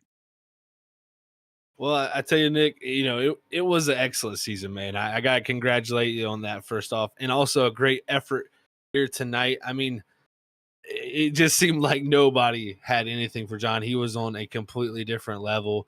But is there anything you felt like maybe could have, slid your way a little bit? Because, man, he just looks so good out there. At some points I was like, if a caution comes out, maybe I can get him. Maybe I can under fuel or something. But honestly, John was just on rails tonight. He has a lot of practice here. He's just really good overall. And when you have a race that actually pretty much goes green the whole time, except for the stage caution and then one quick caution right after, then you start to see the guys that can really drive. And I'm just not built for long runs. So, when the race has a long run, I suffer. I mean, Nick, we saw also your teammates trying some aggressive moves as well. How does this feel as a team-wise, knowing that, Snowy Desert Racing now 3 in a row in the championships with John grabbing 2, yourself starting that streak in season 4. What is it like seeing your team as a whole performing so well so you go for these championships? I'm just gonna have to hold on to him over the off season. Make sure nobody's trying to steal him away. Just kidding. No, honestly, if they wanted to go start their own team, I'm good with that. But it's really good. I really want to get Norris and Cody both performing a little bit better. I think they were a little hard on themselves this season, but today we were having fun. Cody was having fun. Norris was having fun. We all were, and that's honestly what it's all about here for me. I could win the championship, but if I'm not having fun, then it's not really worth it. So we were having a good time. Well, Nick, congratulations on a solid season, having the most wins of all drivers this season for yourself. And also congratulations on a top 5 finish. Before we let you go, though, the floor is now yours for any shout outs. As always, I have to shout out my beautiful wife. She's always number one. I want to shout out to my good friend. He's on the car tonight, the truck tonight. His name's Bert. He runs Bert Irvin _music on Instagram. He's releasing his first single this July 1st. You can pre-save if you'd like. Shout out to you guys for broadcasting. And then I just want to say thank you so much to the admins. And then thank you to everybody else that's racing in the league. This season was different. We had a lot of people come back, and we have a really good core group here, and I hope we can expand that soon. But just everybody showing up, even to the last race, we had 20 plus cars. So thank you to everybody. We'll see you next season. Well, Nick, again, congratulations. Enjoy your off season, and good luck racing on Wednesdays. And we'll see you back for season 7. Thank you, guys. As we move away from interviews, I do think we need something to clear up. I think I'm going to give the floor to you, Zach. I don't know where Danny got that information from, because it's not right, Zach. I don't know where that came from. I'm trying to hold back my laughter too, because that's not true. Yeah, I don't. I think you might have misheard something, because yeah, I will be back next season, everybody. Don't worry, me and Sam will be here, so you ain't got to worry about that. I definitely think you might have misheard on something you heard, so we'll clear that up. Yeah, Danny, what for sure that is not happening. But hey, thank you for spicing things up. If anyone's watching the interviews, but for us up in the booth, we're gonna try to calm down and do so. We'll take a look at our unofficial results for tonight's race. As all these drivers were hunting one driver, that was John Forbes, unstoppable here tonight. Again, if there were more cautions, maybe things could have been changed up, but the raw speed, give it to the 11 of John Forbes, and will become our first ever 2-time champion in the ISRC Lariat Production Truck Series, and will become a back-to-back champion on top of that. Vincent Sora comes away second in positions and second in the championship hunt. Danny Cochran will finish third. Third in the championship hunt will be Nick Crawford. And with a top 5 finish, Justin Campbell, you got to give kudos. He'd been working all race long to be into a chance there late. He just needed a caution, I think, to get back into the fight for a championship, but he'll take 5th on the board, 4th in the championship. The rest of the drivers, Anthony Gaudio, another strong run here at Homestead. Malik Kuntz had his moments of working through the field. Ali Fonseca had some scary moments, as well as GT Rosari and Jarrett Talmadge. Those 3 drivers, they tried their best, but they could not bring out the caution, and that will be your top 10. But look at the rest of the field, Zach. Certainly, there were some drivers that were hoping for better days. There definitely was. I mean, we had some drivers out there having fun. Of course, like Cody Reedy was ripping the top. He's going to bring it home in 17th. I mean, I'm sure he had a blast out there tonight, going from the front to the back to the back to the front. So that was fun to see him, of course. Then also you had the likes like Cedric Hunter. I mean, he got involved in that incident where he got loose, had his little Cedric Hunter moment, so to say, and unfortunately his night ended early there. But I mean, really, nonetheless, to say it was a great season here. Just what a way to close it out. And I mean, again, I don't think I've seen a performance like that from somebody in a long time, where they just outright beat everybody that bad. So I mean, congrats to John Forbes. I cannot give him enough, credit for what kind of job he did, because he was just on a different level tonight. He really was. Also, we got to give a congratulations to the driver that's going to win the Best of the Rest championship. That was for all the drivers that did not make the championship 16. That will be Thomas Green getting an extra $40 with his Best of the Rest championship win for himself. But ultimately, the prize goes to John Forbes in the 11. Well, for us up in the booth, I think we're going to take a look at our upcoming schedule.